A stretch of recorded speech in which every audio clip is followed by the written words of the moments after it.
Bonjour à tous et bienvenue dans Pod Culture, un podcast où l'on parle de pop culture. Moi, c'est Benji et je suis accompagné de Clément. Salut tout le monde. Et de Flo. Salut. Aujourd'hui, on va parler d'un sujet important, surtout pour nous qui avons grandi en étant bercés par la pop culture. En effet, nous avons tous des œuvres qui sont un peu plus importantes que les autres, parce qu'elles ont participé à ce que nous sommes.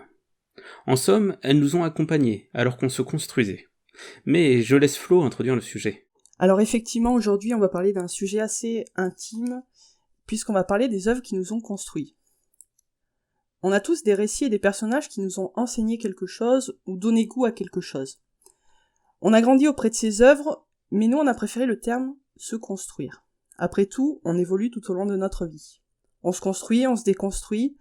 Certaines périodes sont plus marquantes que d'autres, par exemple l'adolescence ou le passage à l'âge adulte, mais on pense que ça c'est propre à chacun.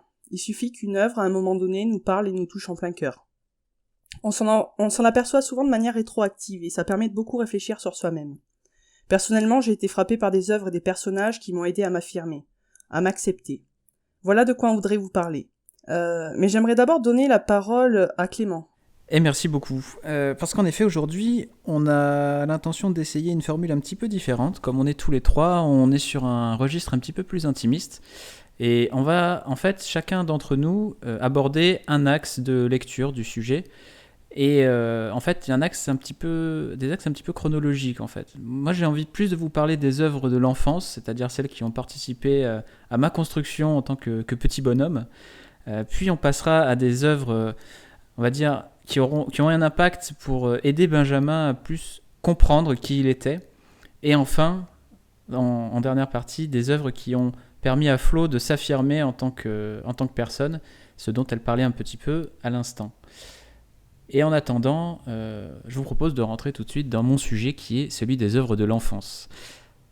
Parce que finalement, quand on est tout petit et qu'on passe beaucoup de temps à s'intéresser à tout ce qui est artistique, et puis a fortiori tout ce qui passe à la télévision, tout ce qui passe à la radio, tout ce qu'on entend, tout ce qu'on voit, il se trouve qu'on a des œuvres, comme Flo le disait, qui nous touchent en plein cœur. Et quand on est petit, on le sait pas encore, mais en fait, elles vont définir une grande partie de ce qu'on est. Et encore aujourd'hui, en fait, on se rend compte qu'elles sont en quelque sorte des espèces de piliers de notre personnalité. En fait, pour moi, ça m'est arrivé quand on discutait avec pas mal de collègues et qui m'ont expliqué que pour eux, Harry Potter, c'était tout en fait. C'était la série, la saga avec laquelle ils ont grandi, qui comporte les personnages auxquels ils se sont identifiés, et que quand ils reparlent d'Harry Potter aujourd'hui, en fait, ils sont tellement passionnés que moi, j'étais j'étais un peu étonné en fait de pas ressentir la même chose qu'eux. Et je me suis posé la question, et en fait, moi aussi, j'avais une œuvre qui était aussi importante que Harry Potter pour eux, et pour moi, en fait, c'est Dragon Ball Z. Parce que je me suis rendu compte que c'était à travers cette saga à son tour que je m'étais littéralement construit. En fait, quand j'étais petit, plus ou moins tout tournait autour de DBZ, et que ce soit le dessin animé que j'ai dû regarder sur tous les formats possibles, quand ça passait à la télé, les cassettes vidéo, j'en avais à plus savoir qu'en faire, et laissez-moi vous dire que je les ai toutes éclatées les unes après les autres, tellement le magnétoscope les a vues. Et les mangas aussi, parce que aujourd'hui le manga en France il est hyper répandu, mais on était, on était fin des années 90, vous voyez. Le manga c'était une ultra niche en fait en France, et il y avait que quelques trucs qui sortaient, les Dr Slump et les Dragon Ball qui sortaient chez Glénat dans ces vieilles éditions, même pas enveloppées, vous savez, dans la petite couverture supplémentaire qu'on a. C'était vraiment des trucs à rabat un peu. C'était même pas le sens de lecture japonais, donc autant vous dire que c'était la préhistoire. C'est vrai, ça. Et donc voilà, j'ai des centaines de souvenirs sur Dragon Ball. Et en particulier, évidemment, alors on a déjà tout dit sur cette série incroyable, mais autant y revenir encore un petit peu, parce que ce qui est intéressant, c'est que j'ai fait cette série complètement dans le désordre, en fait.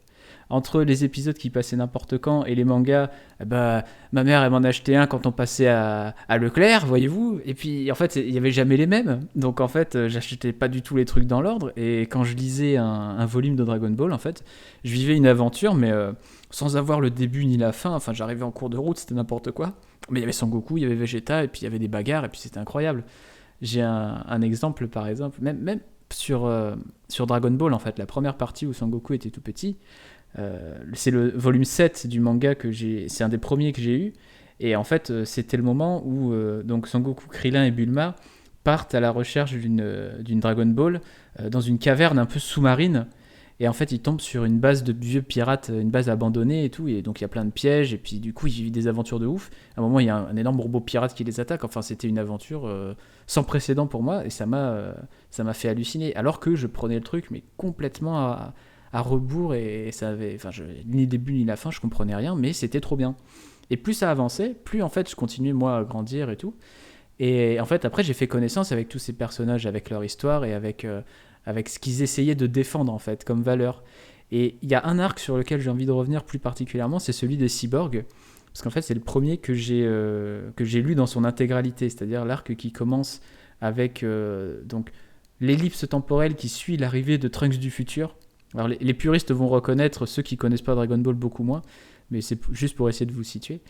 Et en fait, ça commence avec l'arrivée des cyborgs numéro 20 et numéro 19, qui donc vont commencer à se battre avec l'équipe de héros.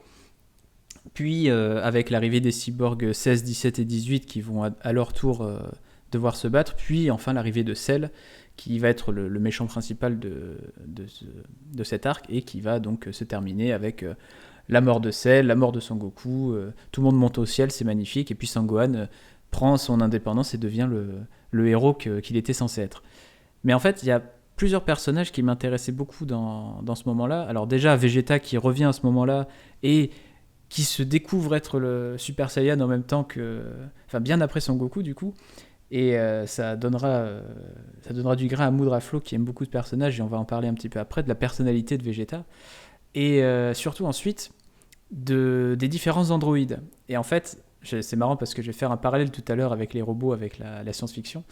Mais les androïdes, en fait, ils vont avoir, et ça je l'ai compris a posteriori, une réflexion super intéressante sur c'est quoi être humain et c'est quoi être un robot et quelle est la frontière en fait entre être humain ou pas.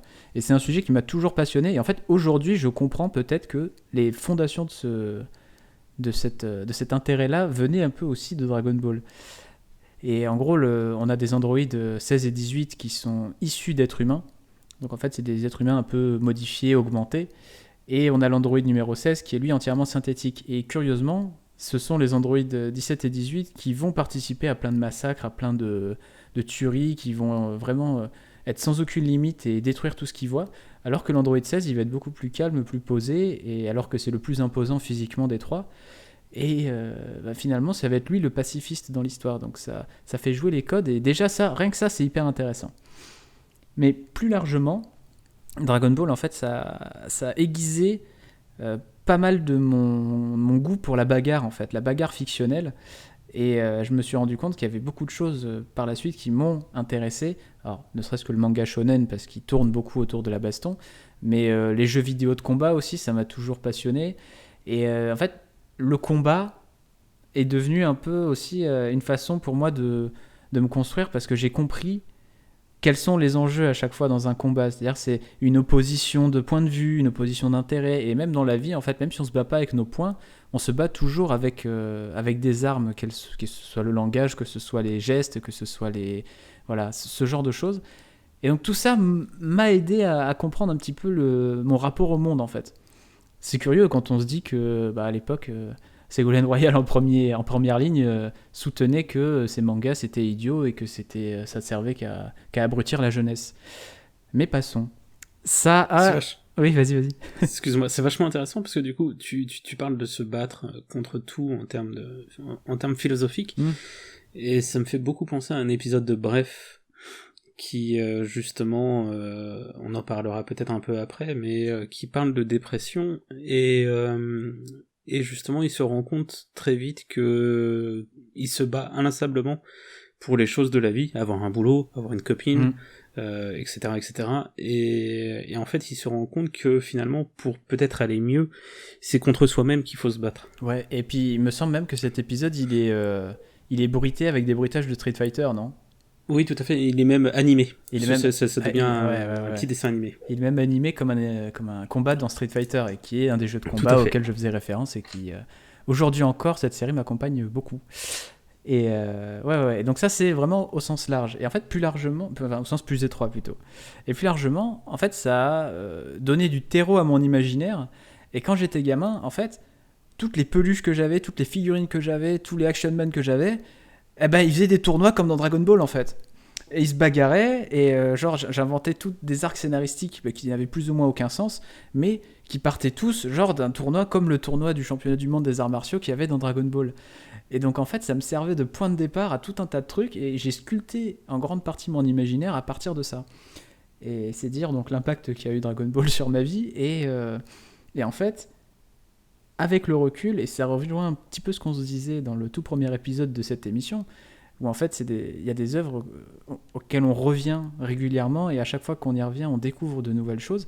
Et Dragon Ball, ça a toujours été ça pour moi, en fait. Ça a été un jalon, à chaque fois que j'y revenais, je découvrais des nouvelles choses, je découvrais la profondeur des personnages, et je découvrais aussi la propreté du découpage de cette série, en fait. Les différents arcs, ils sont hyper bien calibrés, ils sont hyper mémorables, ils ont à chaque fois leur environnement, leur antagoniste, les péripéties qui s'y déroulent, elles sont toujours hyper palpitantes. Donc ouais, en fait, c'est devenu à la fois une référence pour moi, mon imaginaire, et c'est devenu une référence aussi dans la construction d'une œuvre. Même s'il y a énormément, j'imagine, de nostalgie, mais peut-être pas forcément beaucoup d'objectivité dans ce que je dis, mais forcément, j'ai pris cette série pour modèle. Et ce qui fait que même aujourd'hui, quand on a les nouvelles itérations de Dragon Ball, Dragon Ball GT, j'étais encore petit, mais même Dragon Ball Super là qui est arrivé, j'étais hyper intéressé, hyper impatient de voir ce que ça pouvait donner. Bon, malheureusement, c'est extrêmement nul. Enfin, moi, j'ai pas du tout trouvé mon compte, et j'ai trouvé surtout que le format animé était beaucoup trop lent et rendait pas du tout hommage à ce que faisait Dragon Ball de mieux. Mais voilà, c'est peut-être mon côté aussi vieux réac de merde, on ne sait pas. Peut-être que j'ai bientôt 30 ans, on se fait vieux. Mais voilà, l'idée c'est que Dragon Ball, c'est là, c'est tout au fond, et ça me quittera probablement jamais. Et voilà, là je peux dire que ça fait partie de ma construction, clairement. En fait, je voulais réagir à plein de moments, mais vu que tu as enchaîné très vite, j'ai fonce, pas osé couper en fait. J'étais un peu trop passionné. Ouais, alors déjà merci parce que tu as réveillé plein de souvenirs en moi, parce que Dragon Ball, c'est aussi une œuvre extrêmement fondatrice pour moi. Alors, comme toi, j'ai joué beaucoup à Dragon Ball. Je sais pas si tu en as eu, mais à cette époque-là, dans les années 90, on avait des distributeurs à bonhomme. Je sais plus combien ça coûtait, des gachas, ouais, des trucs avec des petites figurines. Dès qu'on passait devant, je demandais un DBZ bonhomme à mes parents. DBZ bonhomme. Ouais, c'est ça. Et puis j'en ai vraiment beaucoup, quoi. En plus, j'avais mon frère, il faisait pareil, donc on en a vraiment beaucoup. Et du coup, on pouvait carrément se refaire toute l'histoire avec les bonhommes dans la chambre, quoi. Donc ouais, toi, t'étais vraiment dans la reprise de l'histoire, quoi.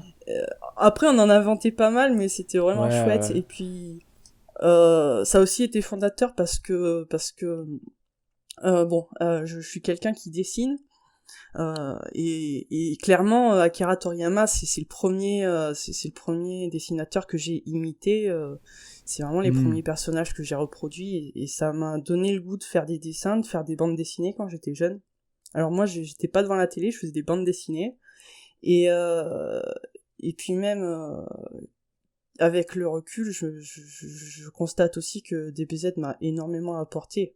Il y a, comme tu dis, donc ça a entretenu notre imaginaire, ça a donné des passions, comme par exemple le dessin, mais en même temps, les thématiques, les personnages étaient tellement forts que même si tu le regardes ou tu le relis aujourd'hui, forcément tu te rends compte de toutes les valeurs, de toutes les vertus que ça t'a enseigné, mine de rien. Sauf celle de Tortue Géniale, mais ça, on passera dessus. et justement, Tortue Géniale, on peut en parler, parce qu'il y a des gens qui reviennent sur l'œuvre et qui disent que c'est un personnage qui donne de mauvais exemples, puisque, pour ceux qui ne connaissent pas, c'est un vieux pervers complètement obsédé par les culottes des filles. Mais justement, c'est un personnage qui est tourné au ridicule dans le manga, qui se fait frapper dès qu'il se montre pervers à l'égard d'une femme. Et justement, moi j'ai intériorisé que ce personnage était ridicule et qu'il fallait pas l'imiter. Bon, c'est facile. C'est vrai qu'on fait que se moquer de lui, en fait, globalement. Voilà. Il y a qu'au tout début de l'histoire qu'il est un peu sérieux, quand il est encore un peu plus fort que Sangoku et Krillin, quand il est leur premier maître, en fait. Et vu que... Mais très rapidement, en fait, il va se faire dépasser. Et donc, Et encore, il me semble qu'une de ses premières requêtes, c'est la culotte de Bulma. Hein. Ah oui, c'est même Oui, tout à fait, la oui. première. Absolument. C'est comme ça qu'il est présenté le perso, quoi. Contre une... Contre le... C'est pas Dragon le nuage, Ball, le mais nuage non. magique, même. Ah, c'est le nuage magique? Ah, je sais plus. Non, je crois qu'il donne le nuage magique avant. Et ensuite, oui, en fait, Oui, oui. il accepte de donner sa Dragon Ball seulement si c'est Bulma ça. lui montre sa culotte. C'est ça. Puis de toute façon, c'est tellement un running gag, ça, chez les Japonais. Je veux dire, Oui, en voilà, ce moment, ça fait partie aussi du délire japonais du pervers qui saigne du nez dès qu'il voit une culotte. En fait, c'est... Comme tu disais, l'important, c'est que ce genre de personnage soit pas glorifié et au contraire pas encouragé dans ce qu'il fait. Et en fait, très rapidement, il va rester dans son statut de running gag un peu pour toujours. Bah après, voilà, vous disiez tout à l'heure qu'il était, quand il était encore un peu plus fort que les gosses, enfin que Krillin et Sangoku, mais encore heureux, quoi. Enfin, je veux dire, on parle là d'enfants, Ouais. donc qu'un vieux soit plus fort que des enfants, à la limite, ok, Ouais, mais puis surtout heureusement que ça change très vite. à la limite, même Krillin, il était un petit peu là en mode ouais, qu'est-ce qu'il fait le vieux et tout, mais Son Goku il capte rien, il s'en fout quoi. Et vraiment, c'est en fait à aucun moment en fait la perversité de Tortue Géniale n'a vraiment impacté les enfants qu'étaient Son Goku et Krillin à l'époque. Donc bon, Et heureusement. en fait, c'est vraiment relégué à l'état de gag. Et bon, Puis Sangoku, c'est tellement l'innocence même. Enfin, je veux dire... mais c'est vraiment le bon sauvage. Bon, en c'est vrai fait. qu'il là, fait pampan pour reconnaître les filles des garçons, mais c'est c'est justement, tellement... c'est parce qu'il les comprend rien en fait. Voilà, ce c'est délire. tellement pur. Mais voilà, pour rester sur Dragon Ball, là finalement on est parti là-dessus, mais on pourrait partir dans des personnages hyper complexes comme Vegeta et comme... Ah, je sais Vegeta, pas, c'est... même Piccolo avant lui, et même... En fait, c'est marrant parce qu'il s'est fait la spécialité Toriyama de retourner les méchants pour en faire des gentils. Et c'est toujours fait de manière très, très intéressante en fait. Il y a toujours un cheminement du côté du méchant qui va passer du côté gentil. Et les mecs qui sont vraiment méchants... Ça veut beaucoup dire de Sangoku aussi, surtout. Oui, aussi, ouais, qui fait vraiment changer les gens pour le mieux. Et en fait, on se rend compte que les vrais méchants qui sont vraiment pourris jusqu'à la moelle et qui n'ont rien à sauver, en fait, bah, eux, ils sont pas sauvés, clairement. Alors que ceux qui peuvent être sauvés, ils le sont. C'est vrai. Et encore, même Boo, finalement, il y avait une partie de lui qui a été épargnée. Qui a été sauvée. Bien le gros Boo. En Boo. fait, c'est le gros Boo, finalement. Ouais. Et c'est super ce que tu dis, parce qu'en fait, il y a toujours un message dans Dragon Ball qui est qu'il y a peut-être du bon en chacun, quoi. Et il faut aller chercher ce bon en chacun, et par tous les moyens possibles. Mais Sangoku, il sait faire ça, quoi. Tu disais que j'aime beaucoup Vegeta, du coup, je vais un petit peu en parler. Ah ouais. Parce que, bon, déjà, j'ai toujours adoré Vegeta, même quand j'étais beaucoup trop jeune pour comprendre l'ampleur du personnage. Et c'est vrai que, avec le recul, je me rends compte à quel point c'est un personnage fort. Comme tu dis, c'était un des premiers méchants. Pas le premier, mais c'était un des premiers méchants. Et c'est devenu le deuxième héros de Dragon Ball. Je pense que Sangoku reste un petit peu plus populaire, mais Vegeta est vraiment incontournable. Et l'arc Boo, on en avait un petit peu parlé, et c'est tellement fort et incroyable concernant Vegeta. Ah bah, surtout le dernier discours de Vegeta, là, voilà, c'est vraiment le moment où on verse tous des manly tears, tu vois. Wow. C'est ça, il y a deux moments très forts pour Vegeta, c'est quand il sauve son fils un petit peu à sa manière avant de se sacrifier, et puis quand il reconnaît enfin que Sangoku est son ami. Et en fait, j'ai même pas les mots pour parler de Dragon Ball. Il y en a beaucoup qui disent que c'est juste de la bagarre, et voilà. Mais tu vois, c'est rigolo parce que justement, je me dis, enfin, il y aurait une part de moi qui se dirait ça, mais ah non, mais tu sors. Serait... mais ce serait pas totalement vrai parce que finalement, ça fait partie des mangas que je souhaite m'acheter pour tout, enfin justement pour le symbolisme, en fait, pour l'histoire avec un grand H. symbolisme du. Après, c'est vrai, on va pas se mentir, il y a beaucoup de combats, mais ils ont tous une signification en fait. Tout à fait. Ouais, le machin serait pas là depuis plus de 30 ans s'il y avait pas quelque chose un fond qui était pas très fort, quoi. Au-delà de juste la bagarre, c'est ce qu'on disait un peu avec je sais pas dans quel épisode on avait dit ça, mais vraiment des histoires et des personnages qui touchent à l'universel en fait. et qui transcendent leur époque. En fait, c'est pas des Dragon Ball, tu peux revenir à n'importe quelle époque et les valeurs que ça défend, tu peux toujours t'y identifier en fait. Et je pense pas que ce soit que de la nostalgie parce que mes parents ils regardaient avec nous et même s'ils ont découvert ça sur le tard, s'ils ont adoré ces personnages, ça leur a parlé, tu vois. Donc ouais, Dragon Ball, comme dirait l'autre, c'est la vie. Bah c'est un pilier, Alors moi je l'ai assimilé, je l'ai digéré et je l'ai assimilé. Mais voilà, ça reste un pilier du manga, ça reste parce que s'il n'y avait pas eu Dragon Ball à l'époque, moi je ne serais pas allé peut-être vers tout le manga. Quoique, parce qu'il y en a eu un deuxième juste après, mon deuxième gros manga qui a été celui qui a suivi Dragon Ball, ça a été Yu-Gi-Oh! Aussi. Et je voulais vous en parler aussi. Yu-Gi-Oh! Je voulais vous en parler aussi parce que Yu-Gi-Oh! En fait, beaucoup de gens le connaissent surtout via l'animé, c'est-à-dire qu'il a repris surtout les 2 grands arcs principaux où on joue aux cartes, en gros.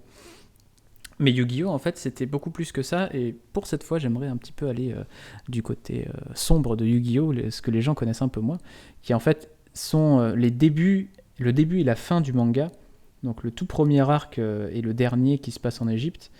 Et en fait, c'est le côté un peu méconnu de Yu-Gi-Oh! Et probablement à juste titre, parce qu'en fait, c'est des côtés qui sont beaucoup plus sombres et beaucoup moins child-friendly que ce que donnait l'animé. Parce qu'en fait, le début de Yu-Gi-Oh! Il est extrêmement sombre, en fait. C'est-à-dire que tu as le personnage de Yugi qui est un enfant qui est plus petit que son âge, donc qui est un peu harcelé, qui se fait maltraiter. Enfin voilà, il est clairement pas très bien dans sa life. Et en fait, il va résoudre un peu le puzzle du millénaire qui est un petit peu un espèce de Rubik's Cube égyptien tout doré que son grand-père avait ramené d'une expédition en Égypte. Et il se trouve que dans ce puzzle se trouve l'esprit d'un pharaon, mais ça on le sait pas du tout au début, on sait juste que c'est un esprit un peu différent qui va en fait prendre possession un peu du corps de Yugi et qui va le rendre plus grand, plus sûr de lui, plus stylé et plus méchant surtout. Et en fait, il va se retrouver dans diverses situations face à des pourritures, on peut le dire, vraiment des gens horribles sur le plan humain. Et en fait, il va jouer avec eux à ce qu'on appelle le jeu des ténèbres, ce qui est a priori un jeu classique, mais grâce au pouvoir du puzzle du millénaire, il va faire peser sur les joueurs une épée de Damoclès, qui est que le perdant va subir la punition, quoi. Le perdant va subir le... Alors, je sais plus exactement comment il appelle ça. Alors, généralement, ça équivaut à ce qu'il voulait faire subir à Yogi. Oui, souvent, c'est ça. C'est une punition, quoi, du jeu des ténèbres. Et alors, j'ai plusieurs exemples en tête pour vous dire à quel point c'était sale. En gros, il y a un épisode qui se passe pendant une fête de lycée, donc voilà, chacun a son stand et tout. Et puis il y en a un qui va éclater le stand de la classe de Yugi et qui va prendre possession des lieux parce que c'est un espèce de yakuza en devenir, quoi. C'est un furieux du lycée qui est super grand, qui frappe tout le monde, enfin l'enfer. Et en fait, donc l'autre Yugi va défier cette armoire à glace en espèce de duel de palais. Vous voyez ce jeu de air hockey en fait, un espèce de air hockey mais avec en fait un pain de glace. Et en fait, dans ce pain de glace, il y a une fiole avec un explosif. Donc en gros, une fois que le pain de glace est brisé, celui qui le brise prend l'explosif dans la tête et explose, quoi. Littéralement. Donc c'est un truc assez hardcore. Il y a un autre moment que j'ai en tête, c'est un moment où il va au parc d'attractions et en fait il assiste à une prise d'otage où en fait dans la grande roue, chaque nacelle est également affublée d'explosifs. Effectivement, ça parle beaucoup d'explosifs dans cet épisode. Ouais, c'est clair. Et affublé d'explosifs. Et en fait, si Yugi ne joue pas aux cartes à distance avec le poseur de bombes, en fait, chaque nacelle explose. Et il me semble qu'il y a quelques nacelles qui explosent quand même pendant le match, donc c'est hyper chaud. Sachant qu'il y a du monde dedans, quoi. Il y a du monde dedans. Donc clairement, il y a des morts, il y a des trucs horribles. Même l'autre Yugi, il est pas gentil du tout, quoi. Souvent, il réduit ses adversaires à un état catatonique, donc ça rigole, mais pas du tout.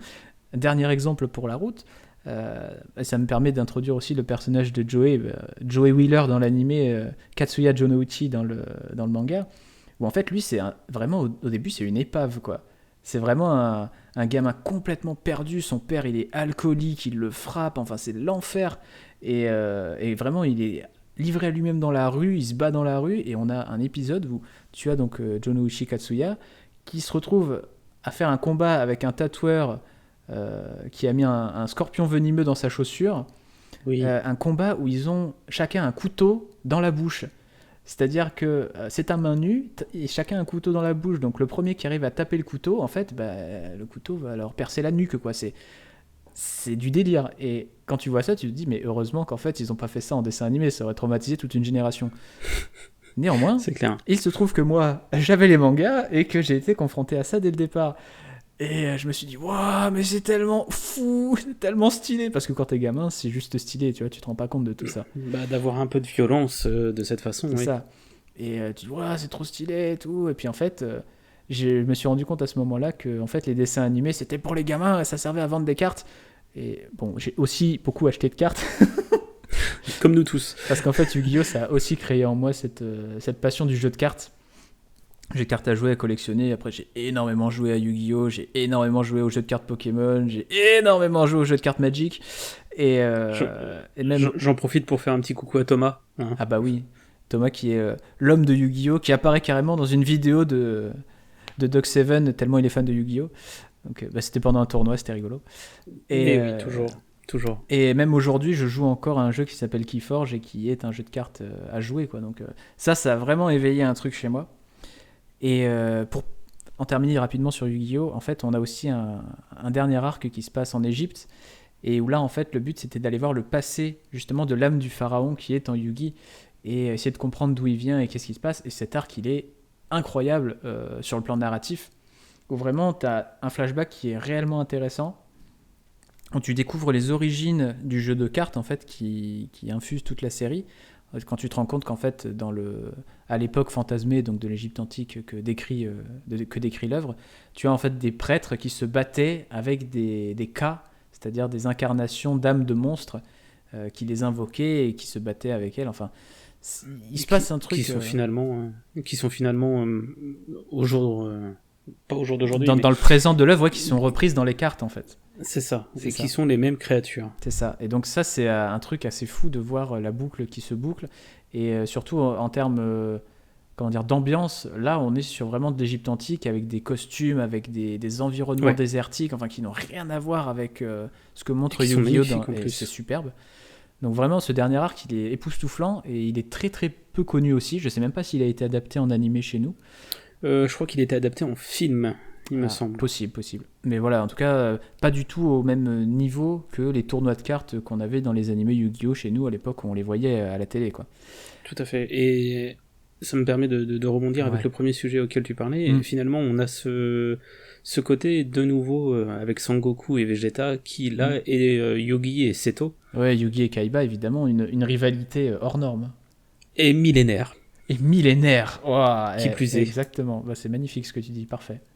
Ça conclut parfaitement ce que je voulais dire sur ces deux mangas donc, qui m'ont ouvert à beaucoup de choses, qui ont stimulé mon imaginaire. Ouais, qui ont stimulé mon imaginaire comme jamais et qui m'ont vraiment donné envie d'en voir plus en fait, d'aller m'ouvrir à tout ce qui se passe autour, quoi. Et ça, c'était pour le manga. Avant de vous laisser et de passer à un autre axe du sujet, parce que j'ai déjà beaucoup parlé, j'aimerais aussi vous vous raconter une petite histoire surtout. Ce serait un peu plus court. Je viens d'un milieu où mes parents, ils n'avaient pas une culture de ouf, c'était pas des grands lecteurs, des grands cinéphiles, voilà. Mon père, il aime bien écouter de la musique et ma mère, elle avait un peu lu pendant sa jeunesse, quoi. Ça s'arrêtait là. Et il se trouve que le petit moi-même, enfin là je suis un peu plus grand, quoi. On a passé Dragon Ball Yu-Gi-Oh! Je dois avoir 13-14 ans. Le jeune moi-même, il déambule un peu, et puis dans la chambre de ses parents, il tombe sur une étagère avec des vieux bouquins, vous savez, des vieux trucs, des bonnes éditions bien vintage, cartonnées, rigides, des années 80, là.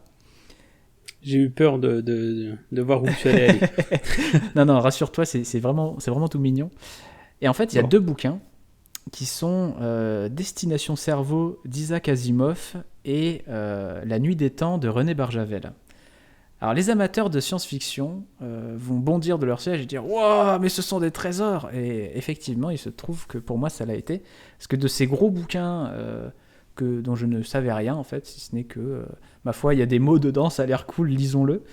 Et ben en fait, ça m'a complètement ouvert à un autre pan qui est la littérature de science-fiction et qui a été vraiment partie prenante chez moi pendant mon adolescence et évidemment encore aujourd'hui parce que c'est aussi ce qui m'a mis à la lecture et qui m'a permis d'aller encore plus loin dans ce monde-là. Et en fait, Isaac Asimov, pour ne pas le présenter rapidement, c'est le plus grand auteur de science-fiction de l'histoire, hein, on peut le dire. C'est un type qui a façonné absolument tout ce qu'est la littérature science-fiction à son époque et puis à toutes les époques suivantes. En gros, il a officié pendant le XXe siècle, on va dire des années 40 aux années 70, et toute son œuvre est complètement immémorielle en fait, j'allais dire immémorable, non, immémorielle. En fait, c'est lui qui a tout inventé. Le plus connu, c'est les règles de la robotique. C'est lui qui a inventé les 3 lois. C'est lui qui a créé à chaque fois des univers spatiaux, des univers multitemporels, enfin des trucs. Il a tout fait. Il a tout fait et je pense que tout ce qui se passe aujourd'hui dans l'espace et tout ce qui se passe aujourd'hui avec des robots, avec tout ça, ça a été influencé par Asimov en fait. À commencer par Dragon Ball, comme je le disais tout à l'heure, avec les androïdes. Donc il y a beaucoup trop de choses à dire sur Isaac Asimov, on pourrait en faire un épisode complet, voire 10 épisodes complets. Néanmoins, je suis tombé sur Destination Cerveau, qui est absolument pas son ouvrage le plus connu, mais qui raconte en fait l'histoire de scientifiques. Et d'ailleurs c'est drôle parce que ça se passe toujours dans un contexte de guerre froide, ces œuvres un peu vintage de science-fiction. Donc il y a vraiment les scientifiques américains et les scientifiques russes qui font toujours un peu la course pour obtenir les avancées technologiques. Et là, en fait, c'est des scientifiques américains et soviétiques qui vont se retrouver à aller dans le cerveau d'un type qui est dans le coma, mais qui avait découvert un truc incroyable, donc il faut absolument aller le découvrir. Et en fait, vu qu'il y a des Américains et des Soviétiques, forcément, il va y avoir un peu bagarre interne. C'est drôle parce qu'ils sont à l'intérieur d'un type, pour récupérer cette donnée, cette information. Et c'est surtout une œuvre de science-fiction au sens premier du terme, qui est que c'est une extrapolation des connaissances scientifiques qui permet de faire des trucs de ouf, donc miniaturiser un sous-marin et l'envoyer dans la tête d'un type. Donc rien que ça, moi ça m'avait éclaté. J'ai dit waouh, mais on peut faire ça dans les livres et tout, c'est trop ouf. C'est qui Asimov? Faut que j'achète d'autres bouquins. Et en fait, à partir de ça, je suis allé dans le cycle des robots, je suis allé dans le cycle de Fondation. Et justement, tu parles de Fondation, ce qui me fait sourire, c'est que tout à l'heure, quand vous parliez, toi et Flo, de Dragon Ball, vous n'arrêtiez pas de parler de Fondation. Et du coup, le cycle de Fondation d'Asimov, c'est clairement la fondation de toute la science-fiction moderne, en fait. Mais c'est ça. Ça, c'est trop marrant. Et étant donné que je savais que tu allais parler d'Asimov, depuis tout à l'heure, je me retiens de faire le rapport à la Fondation, justement. Et c'est très drôle que vous ayez utilisé ce terme-là. Voilà, petit aparté. Mais... Comme moi, tout est lié. Moi, je pense que c'est le message de fond de Pod Culture, c'est qu'il n'y a pas de barrière entre les arts, quoi. Exactement. Et voilà, donc Asimov, c'est clair. Et puis ça m'a ouvert la porte aussi à près de tous les auteurs de science-fiction. Je sais pas... Philippe K. Dick, pour ne citer que lui, quoi. C'est le deuxième mec qui a tout inventé, après Asimov, en fait, qui était vraiment dans un registre de science-fiction pure, c'est-à-dire ça part de la science et on fait de la fiction avec. Philippe K. Dick a ensuite encore plus ouvert ça avec des délires fantastiques, des délires un peu schizophréniques aussi, enfin il a élargi encore plus cet univers-là. Donc ouais, des auteurs comme Jack Vance, comme... Robert Heinlein aussi, alors j'espère que j'écorche pas son nom, lui je sais plus. Bon bref, tout ça pour dire d'immenses auteurs et René Barjavel également, qui lui appartient au courant de la science-fiction française, monsieur. René Barjavel qui est aussi un des plus grands auteurs de SF de son temps. Et donc La Nuit des Temps qui a été, alors là je l'ignorais au moment où je l'ai lu, mais ma mère me l'a raconté ensuite, qui est un roman fondateur pour ma maman, qui en fait avait vraiment été passionnée par cette histoire-là. Et comme je disais tout à l'heure, ma mère elle n'a pas tant lu que ça en fait, et le fait qu'elle me parle d'un roman qui l'avait marqué, moi ça m'avait vachement touché. Je dis waouh, mais c'est trop bien et tout. C'est vrai. Mais en fait, La Nuit des Temps de Barjavel, c'est l'histoire de scientifiques français qui vont découvrir en dessous de l'Antarctique une civilisation perdue en fait, vieille de 900 000 ans. Et dans ces vestiges, ils vont trouver un homme et une femme, donc qui sont congelés, cryogénisés, que sais-je. Et en gros, ils ont 900 000 ans, et la femme va se réveiller en premier, et elle porte le nom d'Eléa, et cette femme, en fait, va raconter l'histoire de sa civilisation il y a 900 000 ans. Et en fait, il y a un double niveau de narration, où tu as d'un côté le présent avec Eléa donc, et Simon, qui est le personnage principal de l'histoire, qui vont discuter, et on va voir un peu l'impact qu'a cette découverte sur le monde du présent. Et tu as ce passé d'il y a 900 000 ans, où elle raconte ce qui se passait dans sa civilisation. Et j'ai trouvé ça oufissime aussi, quoi. Enfin, vraiment, le fait que ça te montre des choses complètement impossibles à imaginer, et de se dire c'était il y a 900 000 ans, c'était comme ça. Enfin, moi, ça m'a troué la tête, et ça m'a donné évidemment beaucoup plus envie de continuer là-dedans. Et même aujourd'hui, en fait, même si je me suis rapproché aussi des classiques dans la littérature qui parlent de présent et qui parlent de choses un peu moins exotiques, on va dire, l'imaginaire de la science-fiction a tout posé chez moi, quoi, comme base et comme réflexion autour de l'imaginaire. C'est vraiment, aujourd'hui, si j'écris des choses et si je crée des choses, elles vont toujours se retrouver un peu dans le fantastique, dans la science-fiction de cette époque-là, quoi. À commencer par, pour terminer sur mon long monologue, évidemment les œuvres d'Alain Damasio, qui est semi-dieu dans la tête de beaucoup de monde, et a raison, qui lui est allé piocher partout dans l'imaginaire, dans la SF, dans le fantastique, et qui en a fait des choses complètement incroyables. Alors, je t'avoue que la science-fiction, c'est pas ce que j'ai le plus lu. Néanmoins, il y a un livre qui m'a profondément marqué, c'est La planète des singes, qui se trouve être assez différente des films, et qui se trouve avoir été écrit par un auteur français. Un Avignonnais, Pierre Boulle. Hein. Eh oui. Donc Pierre Boulle, et puis ça m'a un petit peu fait penser à l'œuvre dont tu parlais tout à l'heure, parce que c'est vrai que là aussi, on cherche un sens dans le passé, à ce qui est arrivé. On se rend compte que c'est pas une planète parallèle, Soror, mais que c'est une espèce d'avenir. Et le roman, je m'attendais pas à ce qu'il soit comme ça, il m'a vraiment retourné le cerveau, et puis maintenant, de toute manière, dès que le programme d'une classe il me permet d'aborder la science-fiction, j'aime bien faire La planète des singes. Ah bah oui, parce que d'ailleurs, on est face à une génération qui aime pas beaucoup lire, mais en général, ça passe très bien, La planète des singes. Bah, c'est marrant parce que justement la SF m'a sauvé un petit peu de ce délire-là, dans le sens où quand tu es au collège et qu'on te fait lire des classiques du genre Balzac, ça te tue, quoi. Ça te donne pas envie de lire, parce que c'est des choses qui te font pas rêver, qui te font pas voyager. Et la meilleure façon de faire aimer la lecture aux jeunes, c'est de leur donner ce genre d'histoire un peu folle, tu vois, qui vont aller les faire voyager, les faire sortir de leur quotidien. Et moi, c'est en ça que j'ai lu pendant des années quasiment que de la science-fiction, et c'est que passé l'âge de 20 ans, et parce que j'ai eu envie aussi de le faire, que je me suis rapproché des œuvres classiques et des œuvres qui m'avaient un peu traumatisé à l'époque, hein, mais que j'ai pu redécouvrir parce que j'avais un peu plus de maturité. Donc je pense que c'est ça le truc. C'est super important. Il faut donner à l'enfance les œuvres qui sont adaptées, plutôt que de donner des gros classiques. Enfin, je me souviens d'avoir lu La Peste de Camus. Ouais. C'est super intéressant, mais c'est imbuvable quand on est jeune. Surtout, moi, aujourd'hui, j'adore Camus, tu vois, mais La Peste, c'est de loin, je trouve, celui qui est le moins engageant de Camus. Ah oui. Je veux dire, en termes de style, c'est très austère, quoi. C'est très aride. Et autant tu vois, une pièce de théâtre comme Les Justes, qui est aussi de Camus, je t'encourage à aller voir ça, parce que ça, pour le coup, on me l'avait fait lire quand j'étais au lycée, et ça m'avait vraiment régalé. D'une part parce que c'était très court, et du coup c'était extrêmement percutant aussi.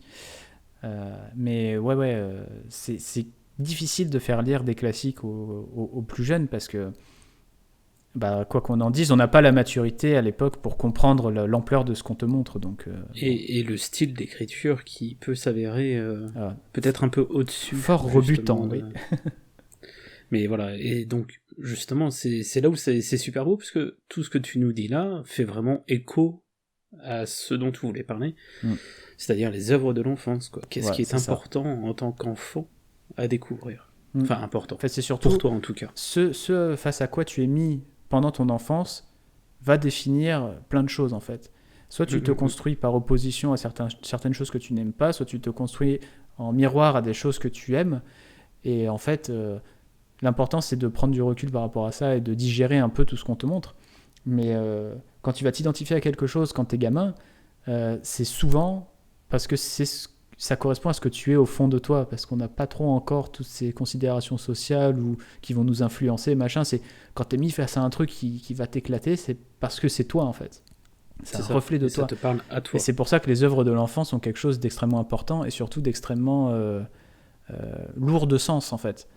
C'est-à-dire que c'est hyper important du coup de pas enfermer le gamin dans des choses qu'on estime être entre guillemets de son âge, parce que on va peut-être ce faisant le priver de choses qui pourraient le construire et pourraient le définir. Et peut-être même...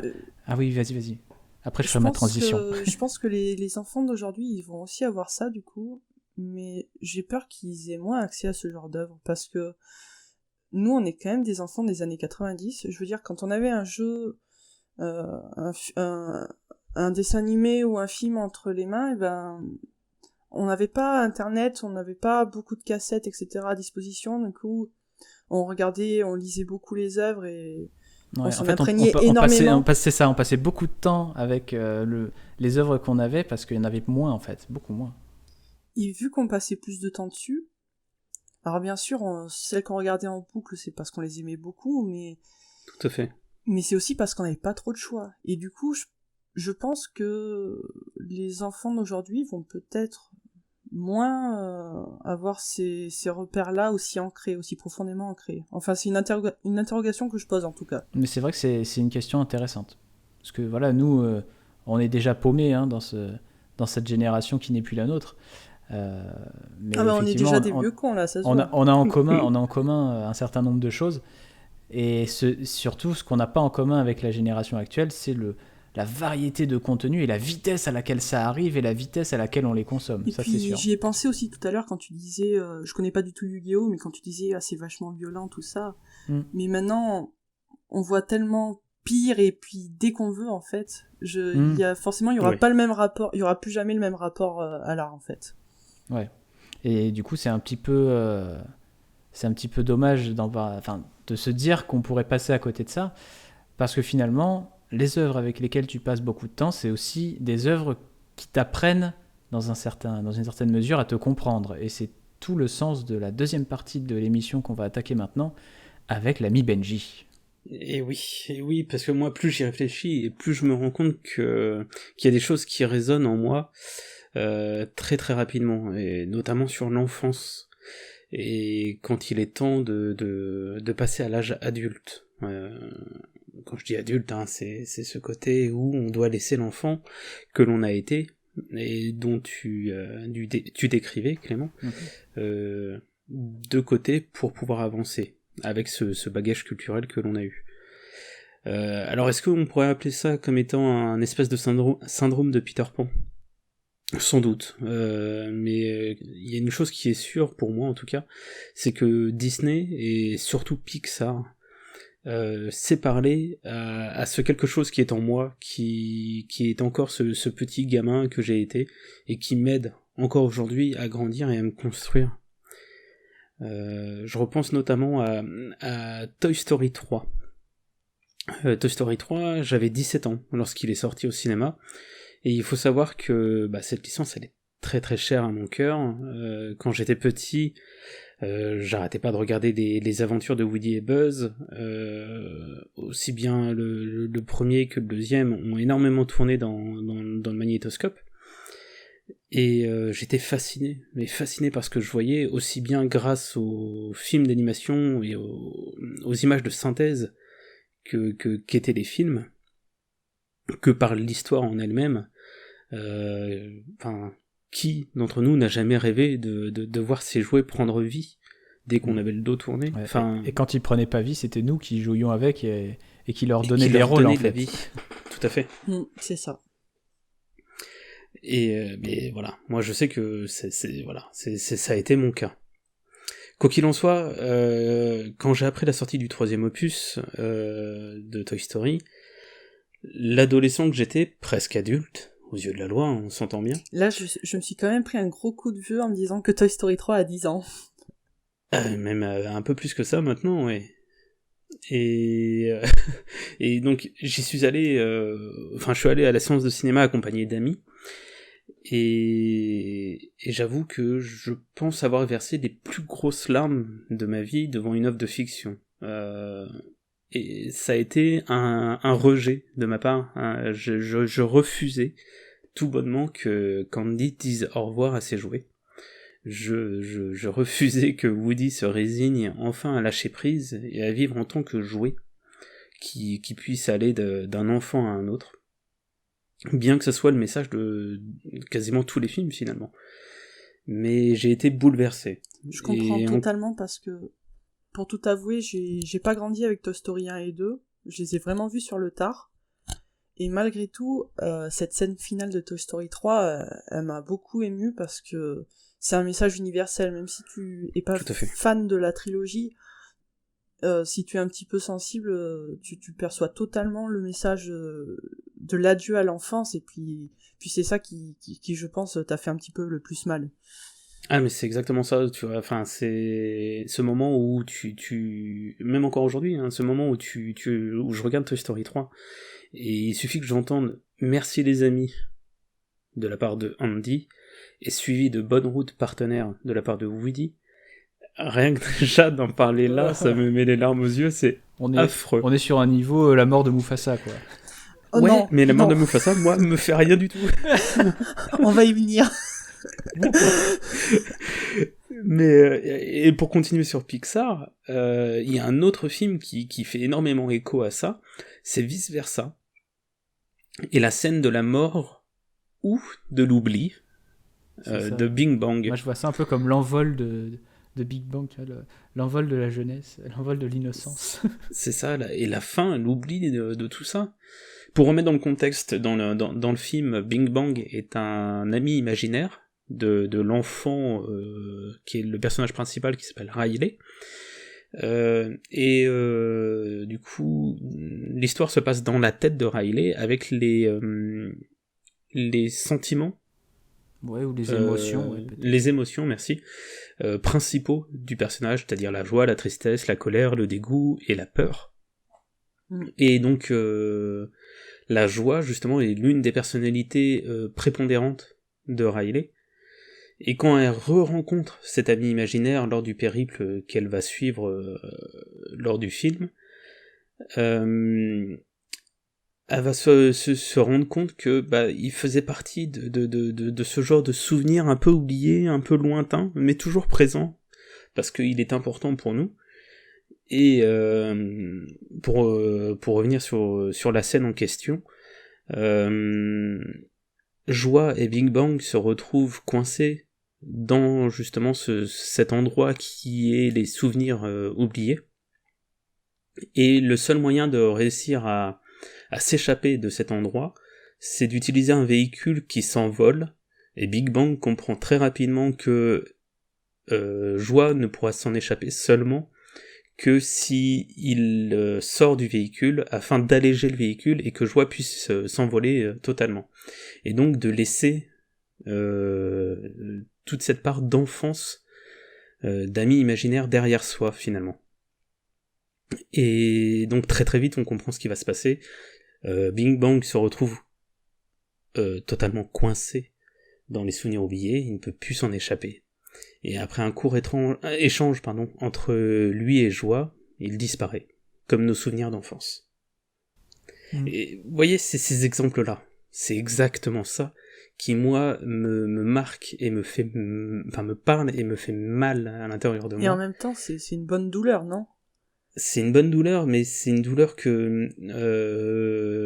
je suis dans le refus. D'accord. C'est un mal nécessaire. Je me rappelle à peine de Vice Versa, mais rien que de t'entendre faire la narration de cette scène, on sentait l'émotion.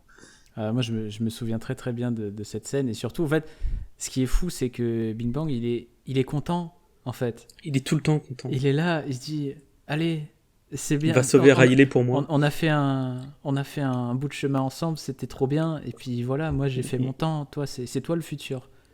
C'est ça. Moi j'étais là, et puis si je suis plus là, c'est pas grave. Et d'ailleurs, Big Bang finit par dire à Joie, emmène-la sur la Lune pour moi. Ah ouais, alors là, ouais, là c'est là que les vrais hommes ont pleuré là. Oui, oui, et que je suis en train de faire. Mais Mais ça va, Benji? Oui, Non, ça va non, très bien. c'est extraordinaire parce que c'est un truc. Alors, chez toi, ça fait particulièrement écho, mais chez moi, ça a fait beaucoup écho dans l'autre sens, en fait. C'est-à-dire que je suis quelqu'un qui est hyper tourné vers l'avenir, en fait. Et justement, le fait qu'on me dise ok, c'est bon, tu peux aller de l'avant, là, c'est pas grave, moi je suis derrière, mais sois heureux de ce que tu as vécu et continue à aller de l'avant, ça c'est un truc, chez moi c'est hyper fort et moi ça résonne plutôt dans ce sens-là en fait quand je vois cette scène. Ça te motive? Ouais, ça me dit ok, ce que je suis, ça a été construit par ce qui est derrière moi, mais moi il faut que j'aille de l'avant, quoi. Faut que j'aille C'est vers vrai le que futur. c'est Et très révélateur de ce ça me qu'on touche est, de beaucoup, qui ça on aussi. est, du coup. Et là, Oui, on tout en à vient fait. à l'interprétation qu'on a d'une scène qui peut dire plusieurs choses à la fois. Et Pixar, c'est des dieux dans ce domaine, quoi. À C'est donner pour ça que ça plusieurs parle aussi bien aux interprétations. enfants qu'aux adultes. C'est ça. D'ailleurs, vu qu'on parle de Pixar, moi j'aimerais un petit peu revenir sur Disney en général. Oui. Et bon, au risque de me répéter, on est des enfants des années 90. Bon, comme on l'a dit tout à l'heure, on n'avait pas accès à beaucoup de cassettes. Et moi, je regardais littéralement en boucle Le Roi Lion. Je pense que j'ai traumatisé toute ma famille avec ce film. Et Le Roi Lion, c'est vraiment... Bon, c'est encore pire que Harry Potter ou Dragon Ball ou tout ce que tu veux. Le Roi Lion, c'est vraiment une œuvre extrêmement fondatrice pour moi. Ça aussi, c'est quelque chose que j'aimais dessiner, que j'aimais regarder, que j'aimais écouter. Et c'est drôle parce que je continue à le regarder plusieurs fois par an. Hein, c'est vraiment une drogue, on va dire. Et puis je m'en lasse pas, en fait. J'ai même l'impression de le revivre, mais à fond, à chaque fois, en fait. Et ça, je trouve ça extrêmement fort parce que normalement, plus tu vois le film, plus tu vas te lasser, et puis moi, j'ai l'impression de le revivre vraiment comme la première fois à chaque fois. Et je dirais même plus avec plus de force en fait, parce que autant quand j'étais petite, la mort de Mufasa, bah voilà, quand même je la vivais assez bien. Et puis maintenant, je suis incapable de voir la mort de Mufasa sans pleurer en fait. Et pourtant, tu y retournes. Y compris pendant le remake au cinéma, je peux vous dire que tout le monde s'est fichu de moi, mais c'est vraiment quelque chose qui... Mais non, mais j'ai pas encore fait beaucoup d'introspection, je sais pas exactement à quoi ça me renvoie, mais c'est vraiment une sais pas scène qui a de plus en de plus d'ampleur pour moi en fait. Je sais pas s'il y a besoin de beaucoup analyser, hein, c'est juste ultra triste. Mon papa va bien, hein. Bah, le mien aussi, et Mufasa, il me tue à chaque fois aussi. Hein. Mais d'ailleurs, c'est assez rigolo parce que du coup, c'est vrai que moi, dès qu'il y a un rapport au père dans les films, que ce soit un rapport de fils à père ou à la fin du film, le père est toujours vivant, mais il y a un déclic chez le fils pour se rendre compte, bah ouais, qu'il aime son père et que c'est réciproque. Ces choses-là aussi me touchent énormément, je sais pas pourquoi, alors que je suis pas quelqu'un qui veut fondamentalement des enfants là dans l'instant. J'avoue que c'est quelque chose qui me parle énormément et là aussi, moi aussi j'ai pas fait de rétrospection là-dessus pour savoir ce qu'il en est. Mais en tous les cas, là il y a souvent des choses effectivement à aller chercher par rapport à ce qui nous touche ou pas. Après, je pense que quand tu revois un film qui t'a marqué dans ton enfance, il y a quand même une grosse part de nostalgie. Il y a des chances. Ouais. Et la nostalgie, c'est pleurer des choses qui sont passées et que tu idéalises, qui n'était pas forcément mieux, mais que tu idéalises avec le recul. Totalement, c'est le cerveau qui travaille ça. Pour vous donner une petite anecdote du rire, il y a 1 an et demi, je suis retourné à Disneyland Paris, ça faisait presque 10 ans que j'y étais plus retourné. Et en fait, à un moment donné, on était allé dans la buvette du Roi Lion, tu vois, avec mes parents. Et puis, il se trouve que pendant qu'on était en train de boire un thé, il y a la musique de la mort de Mufasa qui se joue. Et moi, je dis... Mais la moindre musique et juste les premières notes, j'étais là et j'ai re-rempli mon gobelet de thé. Je pense que la scène voit énormément à sa musique. Et ça a été immédiat, quoi. Et comment dire, extrêmement inconscient, en fait. Je crois que j'avais même pas reconnu la musique, que j'étais déjà en train de... Ah mais arrêtez, rien que d'imaginer la scène, je vais pleurer. Enfin, on va pleurer chacun à notre tour. C'est ça. Et pourtant, j'adore Scar, hein. C'est tout le paradoxe de ma personne. J'aime toujours les méchants, mais ce coup-là, je te pardonne pas, Scar. Mais d'ailleurs, Clément, on avait vu ensemble le voyage d'Arlo. On avait vu ensemble le voyage d'Arlo, tout à fait. C'est bien ce qui me semblait, oui. Et d'ailleurs, on s'était fait la remarque, si on reste dans le côté Disney Pixar, mais on s'était fait la remarque que la scène dans le voyage d'Arlo où il perd son père, sans mauvais jeu de mots, on est totalement dans un copier-coller de la scène du Roi Lion. On est dans l'hommage très appuyé, ouais. C'est bon, on a trouvé ça très ridicule. Mais bon, le voyage d'Arlo en lui-même est un film où ils ont essayé, quoi. Voilà. C'est très discutable. C'est très beau, mais c'est tout ce que c'est. De toute façon, le Roi Lion, c'est la vie aussi. Hein.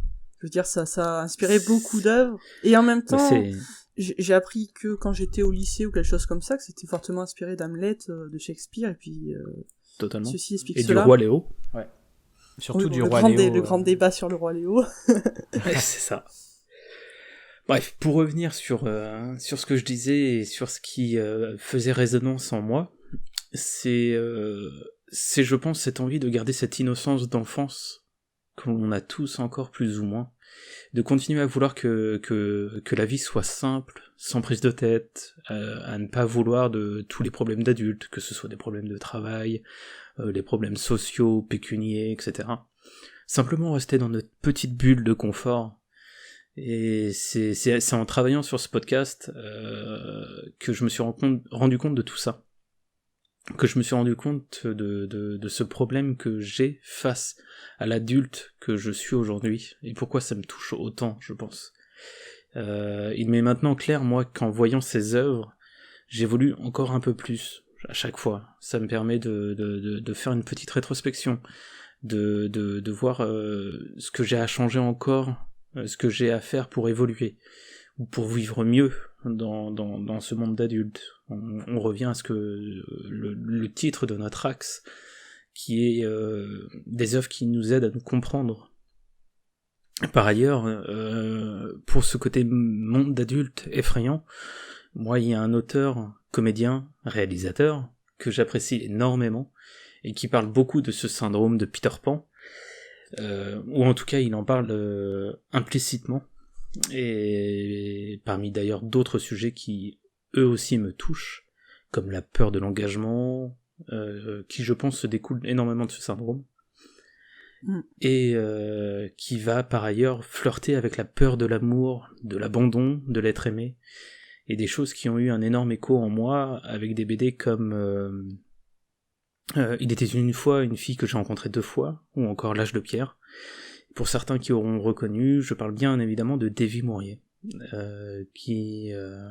où ces œuvres, elles, m'ont permis de me faire grandir, de me rendre compte que, ouais, putain, ça fait mal, et ouais, ça donne des gros coups dans la tronche, mais aussi on peut s'en relever, et faire attention à comment réagir pour plus prendre ce genre de grands coups dans la tronche, et pour évoluer. D'ailleurs, si jamais je peux vous conseiller, il a également écrit un diptyque qui s'appelle 41 € pour une poignée de psychotropes et 50 francs pour tout. Ceci n'est pas une suite, mais du refoulement, qui sont 2 tomes totalement incroyables et totalement personnels vis-à-vis de Davy Mourier lui-même, qui a fait naître en moi un énorme élan d'empathie envers l'auteur, et m'a fait comprendre aussi beaucoup de choses face à la dépression, et comment et qu'on peut ne pas être les seuls à se sentir mal et à se sentir incompris dans ce monde d'adultes, alors qu'on veut simplement rester un enfant, un gosse, et jouer à des jeux, lire des bouquins comme on veut, et ce genre de choses, quoi. Et pour en revenir à Davy Mourier, c'est particulièrement intéressant que, en fait, le grand public le connaît, encore une fois, que sur une certaine partie de lui, qui est la partie qui fait des blagues, qui a beaucoup tourné avec Monsieur Poulpe, dans des web-séries à la con, et dans différents sketchs. Et d'ailleurs, tu parles de web-séries à la con, mais donc j'imagine que tu fais appel à Nerds. Nerds en premier lieu, oui. Évidemment. Qui est une série finalement incroyable, surtout au vu de sa fin, qui fait extrêmement mal. C'est clair. La fin de... Là, c'est très drôle, parce que finalement, ça rejoint la dernière œuvre dont j'aimerais parler, mais on est sur une fin totalement dépressive, et incroyablement forte en émotion. Ouais, qui met un grand coup de bambou, et d'autant plus que le registre de la série était comique du début à la fin, et puis t'as ce dernier acte qui se met en place, et tu vois les événements qui amènent à la conclusion de la série, et tu te dis, mais waouh, c'est un très brutal retour à la réalité, en fait. Il y a beaucoup de choses à exorciser. C'est clair. Et donc voilà, je pense que des œuvres qui nous ont fait grandir, qui nous ont fait évoluer, chacun en a, et pour des raisons qui lui sont propres. Je pense même que c'est important d'avoir ce genre d'œuvre auprès de soi pour se rendre compte des choses et s'affirmer. S'il y avait encore une seule œuvre dont j'aimerais parler, je citerai Kaamelott. Donc oui, Kaamelott, ça peut paraître étonnant, au vu du niveau comique, comme on le disait un instant avec Nerds, que reflète la série. Mais si, tout comme moi, vous l'avez vu dans son intégralité, vous savez à quel point la série d'Alexandre Astier prend un sacré virage, et ce dès la saison 4. Pour la faire courte, ce dont j'aimerais vous parler aujourd'hui, c'est la fin de la saison 5, et du dernier épisode de la saison 6. Donc, on est là dans un contexte où dans cette fin de saison, le roi Arthur, donc interprété par Alexandre Astier lui-même, après avoir presque échoué à trouver le Graal, après avoir déchaîné la colère des dieux en convoitant la femme d'un chevalier, et après avoir remis en titre son trône en replantant Excalibur, sans chercher à la récupérer, il se rend compte qu'il n'a rien, que dans sa vie il se sent extrêmement vide, seul, et que plus rien n'a plus aucune importance pour lui. Donc tout le long de la saison 5, il va plus ou moins chercher à combler un manque qu'il a en lui, et ce manque va se matérialiser par l'envie d'avoir un enfant, d'avoir une descendance. Et pour reprendre ce qu'il dit d'ailleurs, c'est « il n'y a plus que ça qui m'intéresse ». On est vraiment dans un personnage qui est brutalisé dans sa vie, et qui ne sait plus du tout quoi faire pour s'en sortir. Donc s'ensuit divers péripéties, jusqu'à ce qu'il apprenne qu'il serait apparemment infécond. Et c'est ce qui finit par le détruire totalement, en fait. On a là quelque chose de très intéressant, parce que finalement on est sur un personnage qui cherche à aller mieux, et finalement c'est de ce mieux qui va le détruire totalement. Et c'est à partir d'ici, et déjà que la saison 5 n'est pas très très joyeuse, qu'il va tomber dans une profonde dépression, au point de vouloir mettre fin à ses jours. Ce qu'il finira par faire d'ailleurs. Il sera sauvé à la dernière minute par Lancelot, qui lui fera un sort qui lui permettra de panser ses blessures. On fait un petit bond dans le temps, et on arrive en fait au dernier épisode de la saison 6, où on retrouve Arthur, très mal en point entre la vie et la mort. Il a du mal à récupérer de sa tentative de suicide, au point qu'il tombe en anémie totale. Et tout le long de l'épisode, il va rencontrer des gens qui ont été là durant sa vie. Entre Guenièvre, il va même rencontrer Lancelot lui-même, et il va leur parler, il va se confier à eux, et eux feront de même, jusqu'à la fameuse scène avec Perceval. Cette scène qui est pour moi la plus belle de toute la série, et de ce que j'ai pu voir dans le cinéma, entre guillemets, parce qu'on est toujours dans une série, mais enfin, on se comprend. Et donc Arthur lui raconte un rêve qu'il a fait, où il explique qu'un vieux va lui montrer où se trouve le Graal, pour finalement arriver à la baignoire, où Arthur a fait sa tentative de suicide.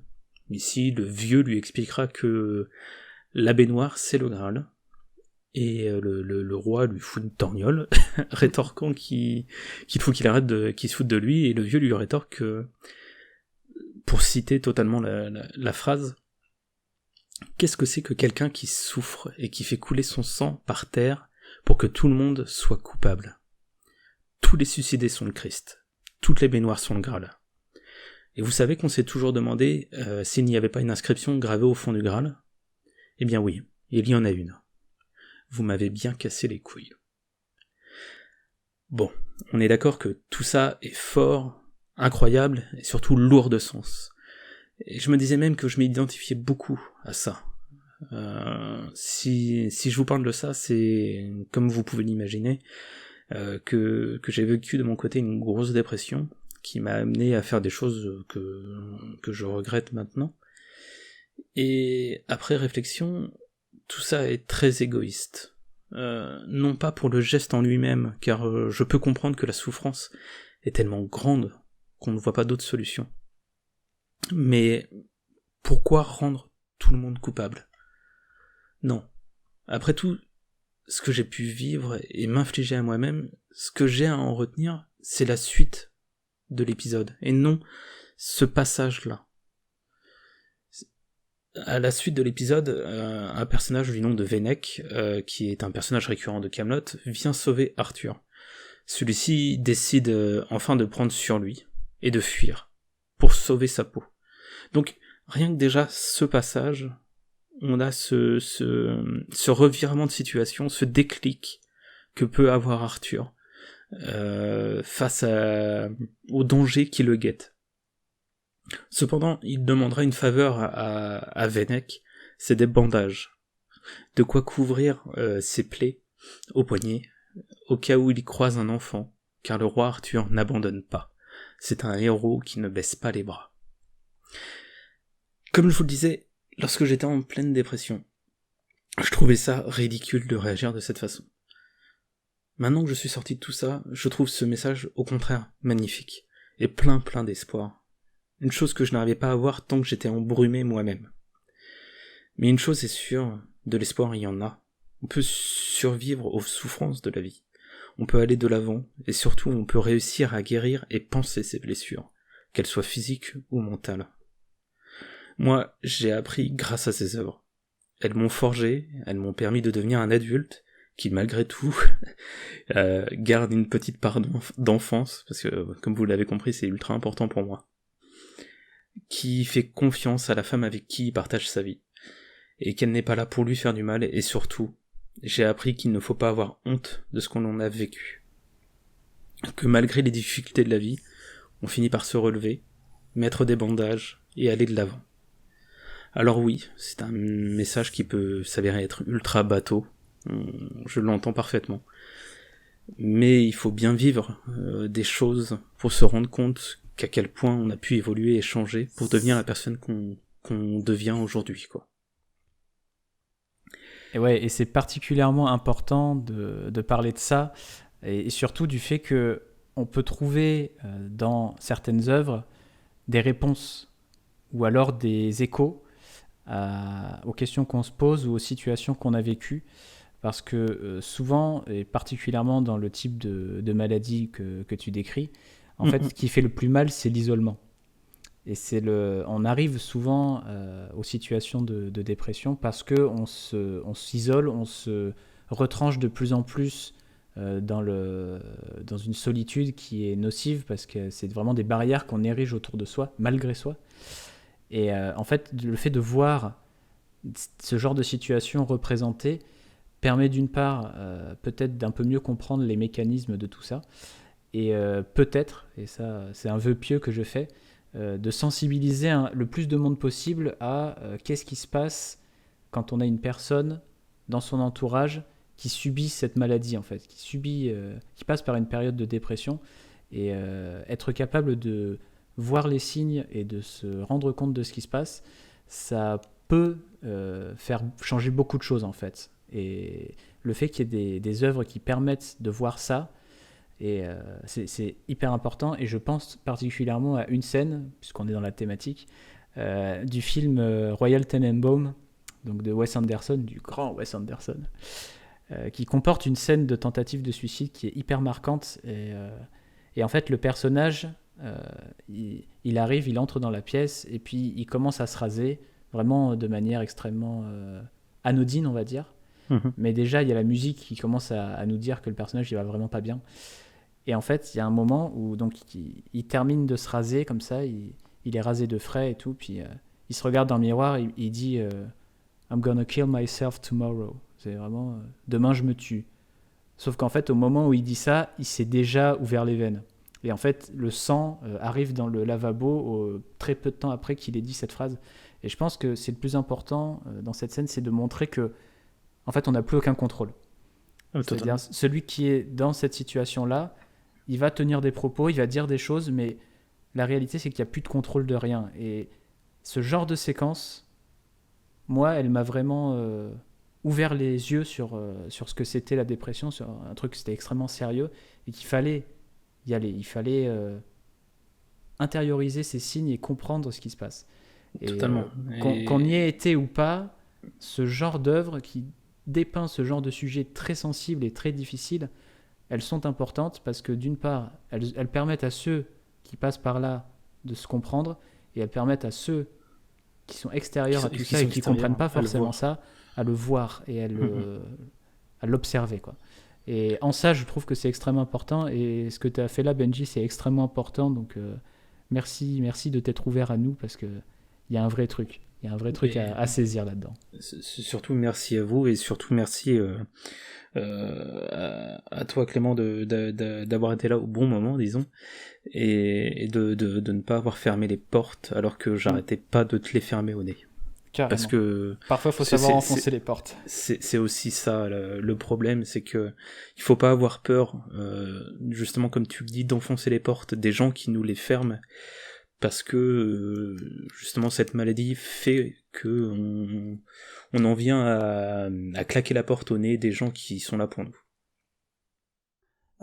Merci Benji, parce que c'est vrai que c'est très important de parler de ça, et je pense que beaucoup de gens malheureusement ou heureusement vont être touchés par ce que tu dis, vont s'y reconnaître. Puis c'est aussi ça, pop culture. Hein.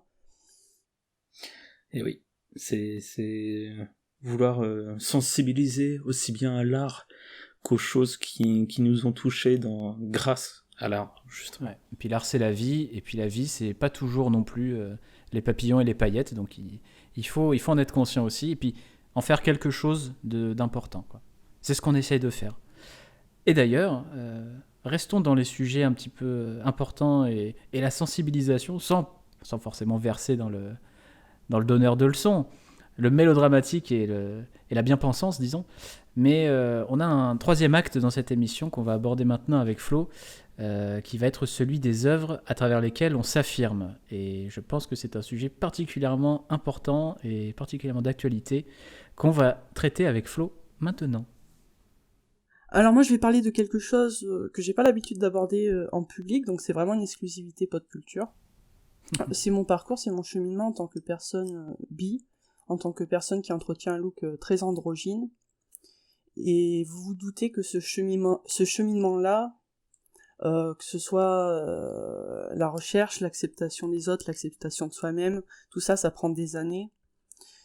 Ça passe par beaucoup de choses, pas seulement par la fiction et par l'art. Néanmoins, il faut pas minimiser l'importance de la fiction et de l'art, surtout dans mon parcours où ça a été très important. Alors moi, je me suis rendu compte de pas mal de choses sur le tard, et en même temps, c'est toujours ancré en nous. En fait, on le sait sans le savoir, et c'est pour ça que je pense que j'ai toujours, d'une part, été attirée par les œuvres ou par les personnages qui parlaient de différence, même si c'était pas celle-ci. Et au moins au niveau du lycée, j'ai commencé vraiment à m'intéresser aux œuvres qui parlaient, qui présentaient des personnages LGBT, tout ça. D'ailleurs, il y a un film qui m'a beaucoup marqué, que j'avais découvert au lycée, et j'ai envie de rapidement le présenter parce que je pense qu'il est pas très connu. C'est une journée particulière de Ettore Scola. Je sais pas si vous connaissez. Ah, et Torresco, là, oui, je connais, de nom, parce que c'est Et pour un petit peu grand plus que vous, du cinéma italien. pour que vous puissiez visualiser, donc ça met en vedette le couple Sofia Loren et Marcello Mastroianni. Et cette œuvre, elle est fondatrice toujours pour moi parce que d'une part, ça m'a donné cette passion que j'ai pour le cinéma italien, même si je regarde beaucoup moins de films italiens qu'avant. En tout cas, les films italiens de l'époque Mastroianni, tout ça. Et surtout, j'avais vraiment été marquée par le personnage de Mastroianni parce qu'en fait, ce film il se situe dans l'Italie fasciste. Et c'est un huis clos et des tranches de vie. Hein, je dis ça parce que je sais que vous aimez bien ça. Et, oui, tout à fait. Et donc tu vois une femme au foyer interprétée par Sofia Loren qui a une vie monotone où elle n'est pas traitée à sa juste valeur. C'est vraiment un film très féministe, même s'il date de 1977.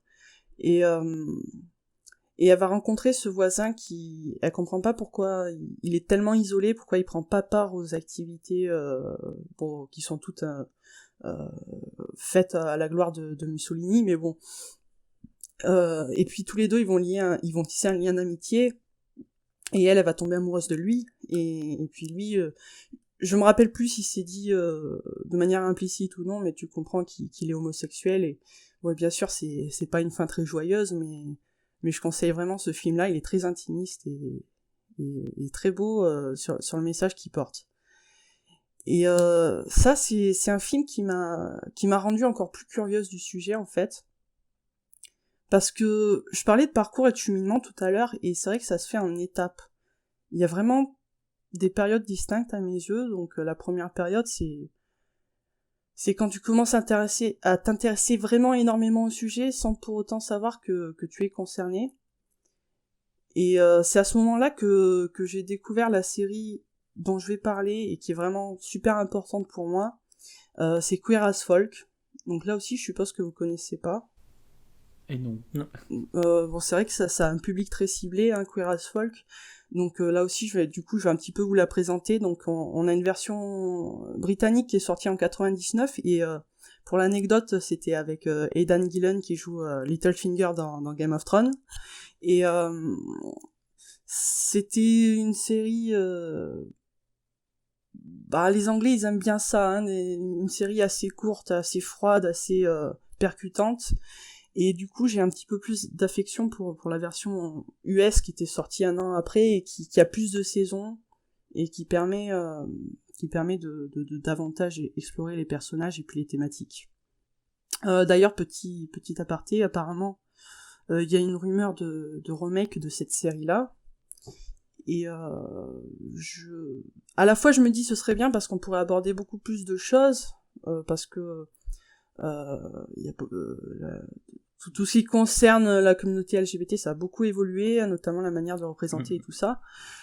Et en même temps, j'ai un peu peur parce que Queer as Folk, comme je l'ai dit, ça date du début des années 2000, et puis la série, elle a beaucoup de saveur parce qu'il y avait beaucoup de choses politiquement incorrectes, t'avais beaucoup de scènes de sexe décomplexées, et je sais pas si, à vous de me le dire, en 2020 on arriverait à faire quelque chose comme ça.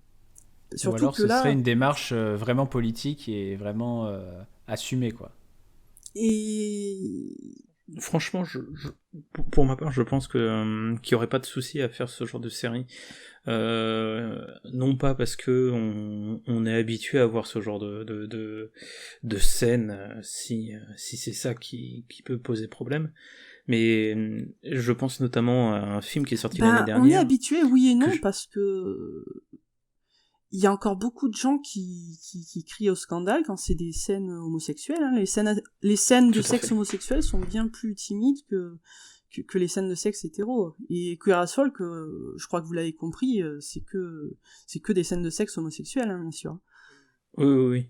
Bah après, comme ce que j'allais te dire là, c'est que l'année dernière, il y a eu un film que j'ai très très envie de voir pour son message, justement, c'est Portrait d'une jeune fille en feu, qui, il me semble, au vu de sa bande-annonce, parle d'un couple de lesbiennes, finalement. Qui se forme. J'ai lu quelque chose sur le film, je sais pas si c'est implicite ou explicite. mais il y a Alors, cette thématique-là, c'est sûr. j'ai eu l'occasion de voir, de passer quelques scènes du film, et oui, c'est explicite, hein. Clairement. Et d'ailleurs, ça me fait un peu rebondir très très rapidement sur la vie d'Adèle, qui lui aussi montrait des Quand on scènes parle très de explicites. scènes de sexe homosexuel, moi je pensais surtout à ça, ouais. On est d'accord, ouais. D'ailleurs, bon, ça, c'était pas très... je me rappelle plus trop du film, mais... D'ailleurs, ça a pas été très apprécié par la communauté concernée, je pense, ces scènes de sexe-là. Bah, d'autant qu'au vu du réalisateur, bon, il y aurait beaucoup de choses à dire, je pense. Oui, ouais, ça c'est clair. Du coup, tu disais, par rapport au portrait de la jeune fille en feu. Oui, donc l'année dernière, il a été extrêmement bien reçu. Le film, je sais que il y a eu énormément de très très bons retours. Et justement, on a ces scènes explicites de sexe entre deux femmes qui, je pense justement, peut pousser à l'ouverture d'esprit. De tout à chacun. De toute manière, seul le temps nous dira si ça va se faire et si ça va marcher, surtout parce que déjà une série c'est pas le même format que le cinéma, tu t'engages pas pour 2 heures, tu t'engages pour des heures. Et puis Curious Folk, même s'il y avait un couple de lesbiennes, c'était surtout des scènes de sexe entre hommes, et ça je pense que c'est encore moins toléré. J'allais dire, c'est encore plus, ça sera encore plus difficile parce pour le grand public. Parce qu'encore tu te dis que malheureusement y a beaucoup d'hommes qui aiment regarder certaines scènes de sexe. Il y a l'amour entre femmes qui est beaucoup fantasmé pour X raisons, et pour raison X, si j'ose m'exprimer. Malheureusement, ça passe beaucoup mieux. Malheureusement ou heureusement, je sais pas. Mais aux scènes gays. C'est pour ça que je m'interroge, voilà. Donc, si vous voyez des infos passer sur Queer as Folk, vous penserez à moi. Et puis ça, si ça ressort effectivement, on verra ce que le temps nous dira. Et bon, Queer as Folk, vu comme j'en parle, on dirait que c'est que du cul, mais bon, c'est pas que ça, bien sûr. Après, c'est important, pourquoi ? Parce que surtout, il y a 20 ans en arrière, les personnages homosexuels étaient moins représentés, et puis t'avais ce cliché du personnage secondaire ou du meilleur ami gay qui finalement était tout sauf sexualisé. Ou alors c'est le stéréotype de la folle, quoi. Voilà. Et là, au contraire, ça te montrait certains personnages extrêmement virils, extrêmement sur d'eux, et qui en même temps pratiquaient des scènes de sexe très crues, qui vivaient leur sexualité, et ça changeait totalement ce qu'on avait l'habitude de voir en termes de représentation d'un personnage gay. Et bon, bien sûr, moi je l'ai pas vu en 2000, la série, j'étais beaucoup trop jeune. Je l'ai vu quand je commençais à m'intéresser au sujet. Et puis c'est une série qui a pas atteint un public très large, hein. La preuve c'est que vous ne connaissiez pas. Et malgré tout, c'est quand même quelque chose qui est assez populaire, qui est assez connu quand on s'intéresse à la question.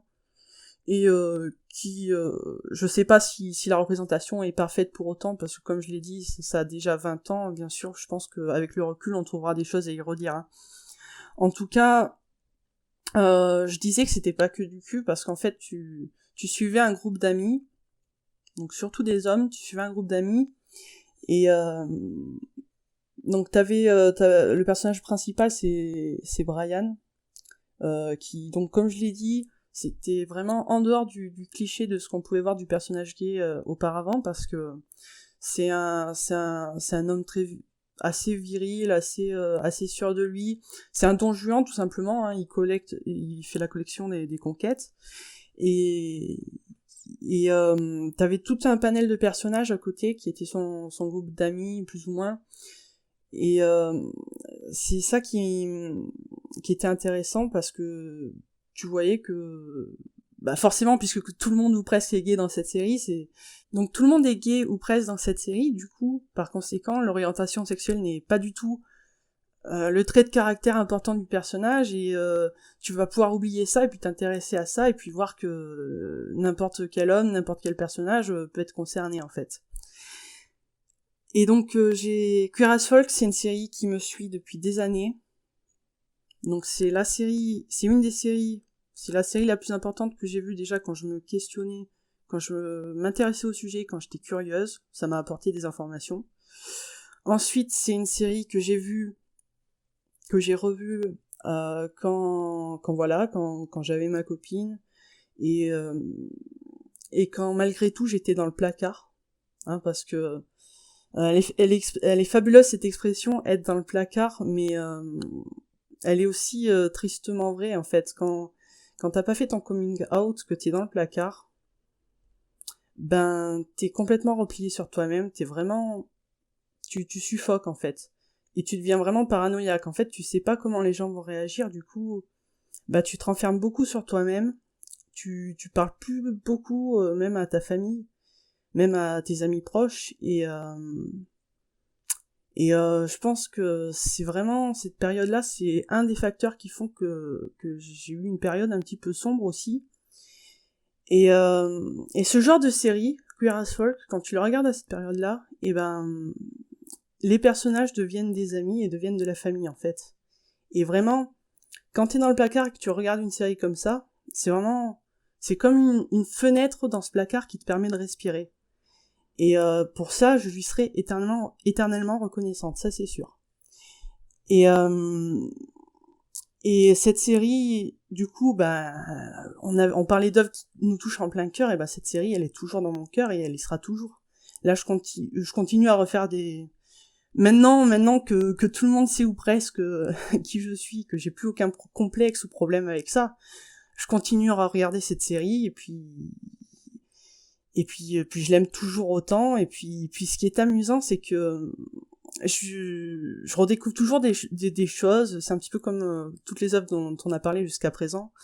Et puis ce qui est amusant, donc, c'est que je m'identifie à des personnages différents au fur et à mesure que je vieillis.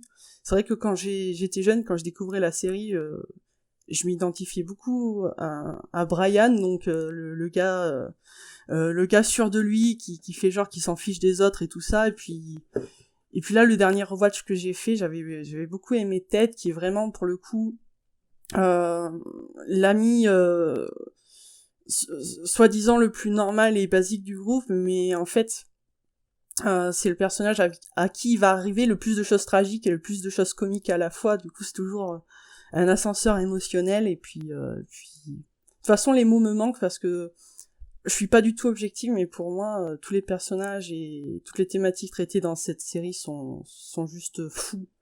Et au début, ça a l'air de rien. Au début, tu te dis, ouais, bon, c'est juste une série qui suit un groupe d'amis, voilà, il y a beaucoup de cul, c'est un peu superficiel, mais c'est fait exprès, en fait. C'est superficiel au début parce qu'on te montre à quel point ce groupe d'amis homosexuels sont forcés à être superficiels, à glorifier la beauté, tout ça, et puis ça gagne de plus en plus en profondeur au fur et à mesure qu'ils grandissent. Hein, on revient au syndrome de Peter Pan parce que c'est des gars qui approchent de la trentaine, hein, ce qui est aussi mon cas aujourd'hui, et c'est peut-être aussi pour ça que je trouve un nouvel écho, et qui vont enterrer leur enfance pour devenir des hommes. Et puis là, la peur de l'engagement était encore pire puisqu'ils étaient homosexuels, et ça, c'est juste une des multitudes de thématiques qui sont traitées dans Queer as Folk. Donc vraiment, c'est vraiment une série fabuleuse qui m'a aidé, et vraiment, même si vous n'êtes pas concerné, je vous conseille vraiment d'essayer de la regarder parce que cette série est juste folle en fait. Ouais, c'est ça en fait. Si, comme tu le dis, au-delà de sa cible, on va dire son cœur de cible, qui étaient plutôt les personnes queer, parce que à l'époque ça permettait une représentation de la personne queer et de faire écho à ces situations-là. Si en plus de ça, en fait, la série, à toucher des sujets universels, comme tu as l'air de le dire, ça veut dire qu'elle a réussi son pari, en fait. Et si aujourd'hui elle peut, alors certainement pas tout de suite, mais peut-être un jour, si elle peut, à travers soit son itération originale ou à travers un remake, trouver un public, on va dire, plus généraliste et être quand même touché par les messages qu'elle porte, ce serait quand même un sacré pas en avant. Donc du coup, je vais me prêter au jeu. Tu m'as convaincu. Ah, super. Et puis de toute façon, même si j'idéalise beaucoup cette série, il est vrai qu'elle a pris un coup de vieux. Par exemple, je sais pas si ça vient de la traduction française ou pas, mais il y a une grosse confusion entre les travestis puis les persos trans, tu vois. Et c'est là que tu dis, la série, elle mériterait un petit coup de poussière. Ouais, à l'époque, on était vraiment moins au courant de toutes ces situations aussi. Je pense que ça y joue beaucoup. Mais ouais, je vois. Et puis surtout, ça t'a accompagné et ça t'a beaucoup aidé, en fait. C'est aussi ça qui fait que, c'est ça, quand t'es que vraiment... la série est importante, parce que tu dois pas être la seule dans cette situation-là. Quand on n'ose pas en parler aux autres, en fait, c'est parce qu'on s'imagine que les autres vont pas accepter, et surtout que t'es seul, en fait. Que t'es seul dans ce cas. Alors que, ce genre de série, et puis ensuite, le fait d'en parler aux autres, tu te rends compte que non, tu n'es pas seul, que déjà, les personnes non concernées peuvent très agréablement te surprendre. Ça, c'est ce qu'on me disait toujours, tu devrais en parler, tu vas être agréablement surprise, et puis j'y croyais pas. Et finalement, si, je l'ai été. Et puis surtout, tu te rends compte... Et puis surtout, il faut se rendre compte qu'on n'est pas tout seul, c'est impossible, en fait. Parce que, en fait, t'as l'impression que t'es le seul concerné dans ton milieu, et que c'est pour ça aussi que tu veux pas en parler. Genre, tu es bizarre, personne d'autre est concerné, mais au final, c'est juste quelque chose de banal, de pas grave, et puis... Et heureusement, les langues se délient de plus en plus, et c'est de moins en moins grave. Je veux dire, moi... Depuis que je vis ça pleinement, depuis que je cache plus rien, j'ai sans doute beaucoup de chance, hein, mais il m'est rien arrivé, quoi. J'ai surtout été confrontée à des personnes qui ont super bien réagi et tout ça. Et j'aimerais aussi très rapidement parler de Orange is the New Black, qui est une série beaucoup plus vue, donc puis que en plus je pense que vous avez regardé tous les deux. Alors, surtout Benji, parce que moi, je l'ai vu de très loin. Ouais. Et j'ai jamais pris le temps de regarder vraiment, en fait. Et Orange is the New Black, bon, je vais pas présenter... La seule chose que je sais, c'est que ça se passe dans un pénitencier pour femmes. Et bon, ça fait un bon résumé.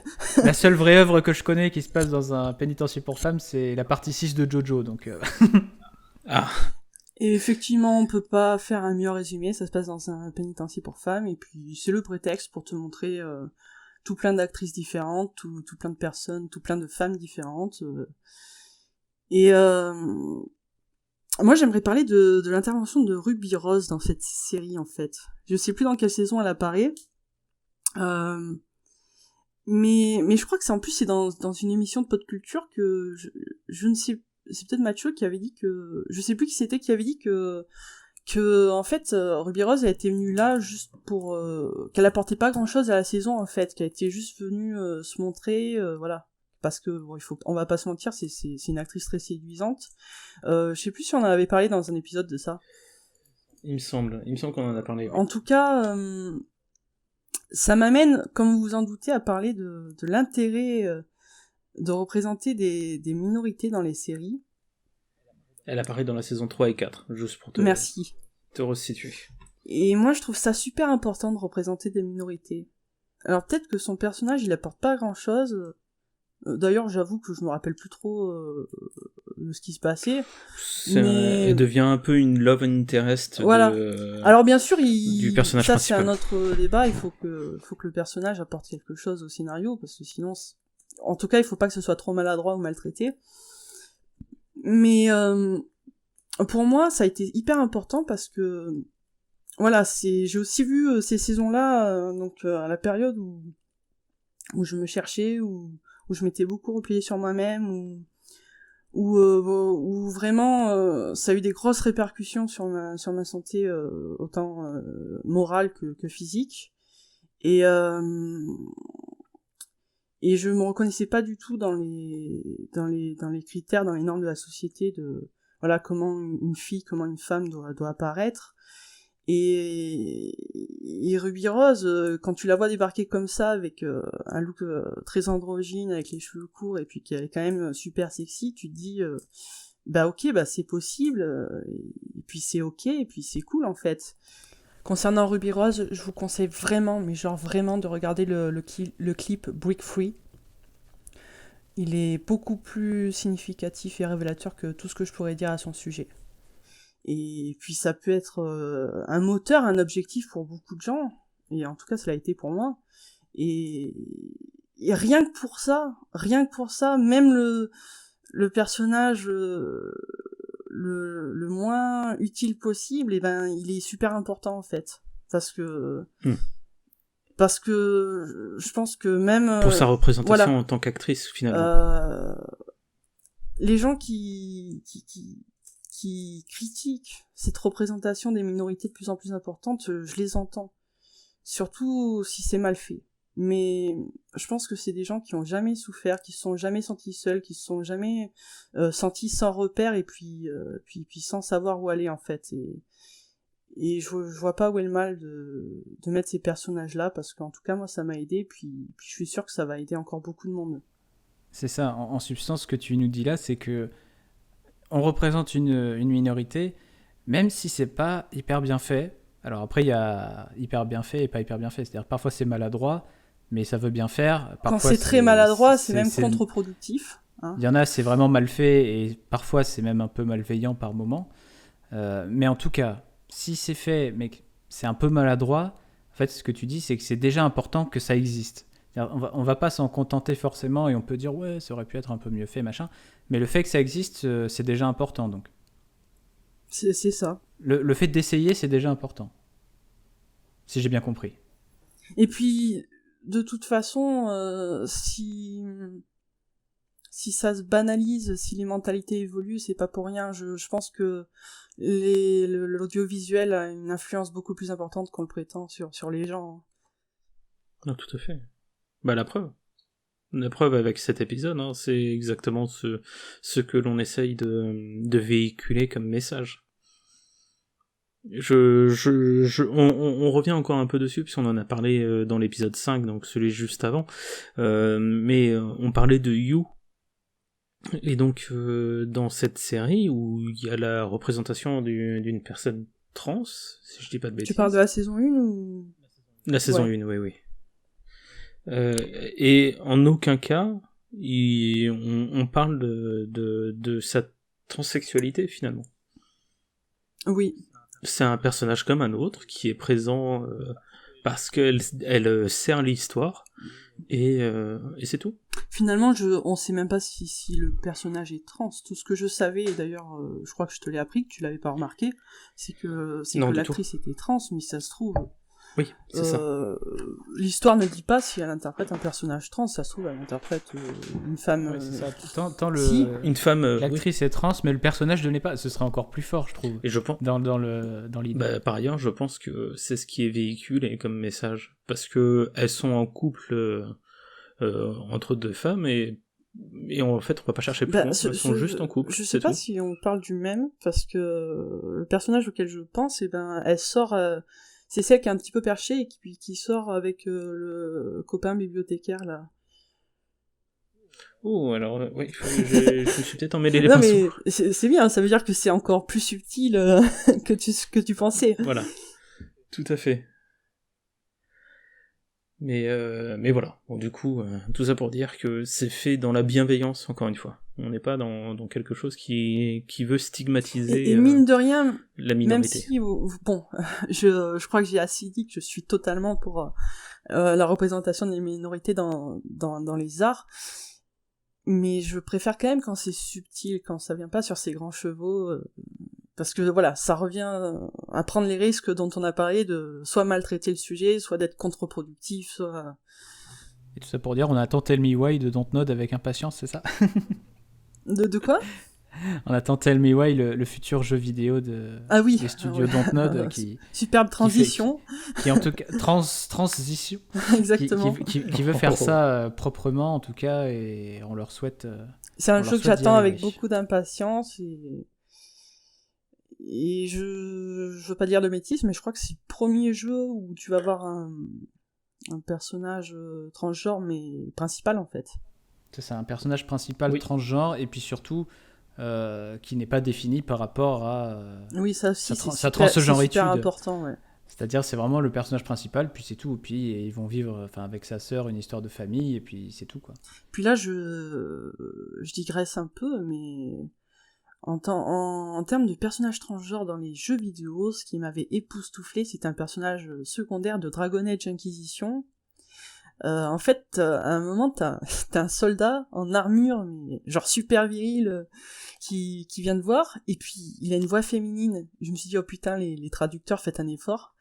Et puis, sauf que si tu apprends à connaître ce personnage, si tu fais les bons choix pour te rapprocher de ce personnage, tu te rends compte que effectivement, c'est un soldat, c'est un homme trans en fait, et tu peux même aller jusqu'à discuter avec lui et lui dire, bah vu que la magie existe, est-ce que tu veux pas trouver un moyen de, et puis il a même pas envie, tu vois, il a pas envie de transitionner. Bien sûr, j'utilise des termes très modernes, alors et le jeu est dans un contexte médiéval, donc c'était narré différemment, mais j'ai trouvé ça super bien traité en fait, ça m'avait vraiment bluffé à ce niveau-là. Bah, dites-moi, ça nous fait du matériau pour traiter ce sujet très très large qui est la représentation des minorités dans les œuvres de fiction, peut-être. Je suis prêt, je suis paré. Dans le futur. En tout cas, ça donne envie. Ce qui pourrait être une très très belle fin de saison pour cette première saison de Podculture. Ah ouais. On dit ça, on dit rien. Ça demanderait du boulot, mais je pense que ça peut être très intéressant. C'est envisageable en tout cas. Parce que finalement, là aujourd'hui, ce qu'on a fait, c'était aborder certains sujets importants, on va dire, vraiment des sujets qui peuvent être considérés comme sensibles, mais disons que si on a voulu aujourd'hui les aborder, sous couvert de partir au départ sur un postulat un peu nostalgique, un peu gentil, pour finalement arriver dans quelque chose d'assez sérieux, c'était à la fois pour nous, mais aussi pour, d'une part, donner de la visibilité à ces sujets, parce qu'on estime qu'ils sont importants. Et puis surtout, j'espère qu'on a réussi à le faire dans une certaine mesure, vous montrer en quoi l'art et les différentes œuvres auxquelles on est confronté peuvent aider, voire sauver des gens qui sont dans des situations compliquées. On pense que c'est vraiment important et que ça valait la peine de s'ouvrir pour ce genre de sujet. Et puis on espère que ça vous aura plu, que ça vous aura informé, que ça vous aura touché également. Et aidé encore mieux. Si on a réussi à faire ça, ce serait formidable. Tout à fait. Eh bien écoute, je pense que c'est sur cette magnifique conclusion qu'on va pouvoir se dire à une prochaine fois. Pour rappel, Podculture a un salon Discord qui commence à être vraiment vivant grâce à vous. C'est super cool, il y a pas mal de personnes qui sont arrivées ces derniers temps, des gens super curieux, ouverts d'esprit, avec qui on peut débattre dans le respect. Incroyable sur Internet en 2020. Ouais, il y a certains membres qui ont un humour douteux quand même. Mais... ouais, ça commence par Ben et ça finit par J. Mais bon, ouais, bon, bah ça on a l'habitude. Mais quoi qu'il en soit, c'est sûr que pour ça, un grand merci à vous, auditeurs, qui aussi bien prenez votre temps pour nous écouter que maintenant que vous venez participer et échanger avec nous sur ce salon. Ouais, donc vrai, voilà, c'est tout extrêmement gratifiant, c'est super cool. Surtout c'est intéressant en fait de discuter et de partager ce qu'on aime, et c'est exactement ce qu'on veut faire, et si on peut le faire tous les jours en plus avec des gens intéressants, mais que demande le peuple? C'était le but même de Podculture, tout à fait. En tout cas, vous retrouverez du coup le salon de Discord dans, j'ai envie de dire dans la description, mais également dans la bio Twitter. Et puis, n'hésitez pas à nous rejoindre, ça sera avec plaisir qu'on échangera avec vous sur divers sujets. Sur ce, on vous souhaite le meilleur du monde. Et que quelqu'un vous tende la main. C'est ça, parce que c'est aussi ça, Podculture, c'est l'amour, c'est la bienveillance, et voilà. L'optimisme. Le bonheur et la joie de vivre. Si on s'en est sorti, vous aussi, là on commence à aller dans la propagande. On va commencer à s'arrêter là, hein, ça vaudra mieux. Ouais. Eh bien écoutez, je vous souhaite une très bonne fin de journée ou une très bonne soirée, tout dépend de quand vous écouterez cet épisode, et on vous dit à bientôt pour l'épisode 7. Ciao. Des bisous. Ciao tout le monde.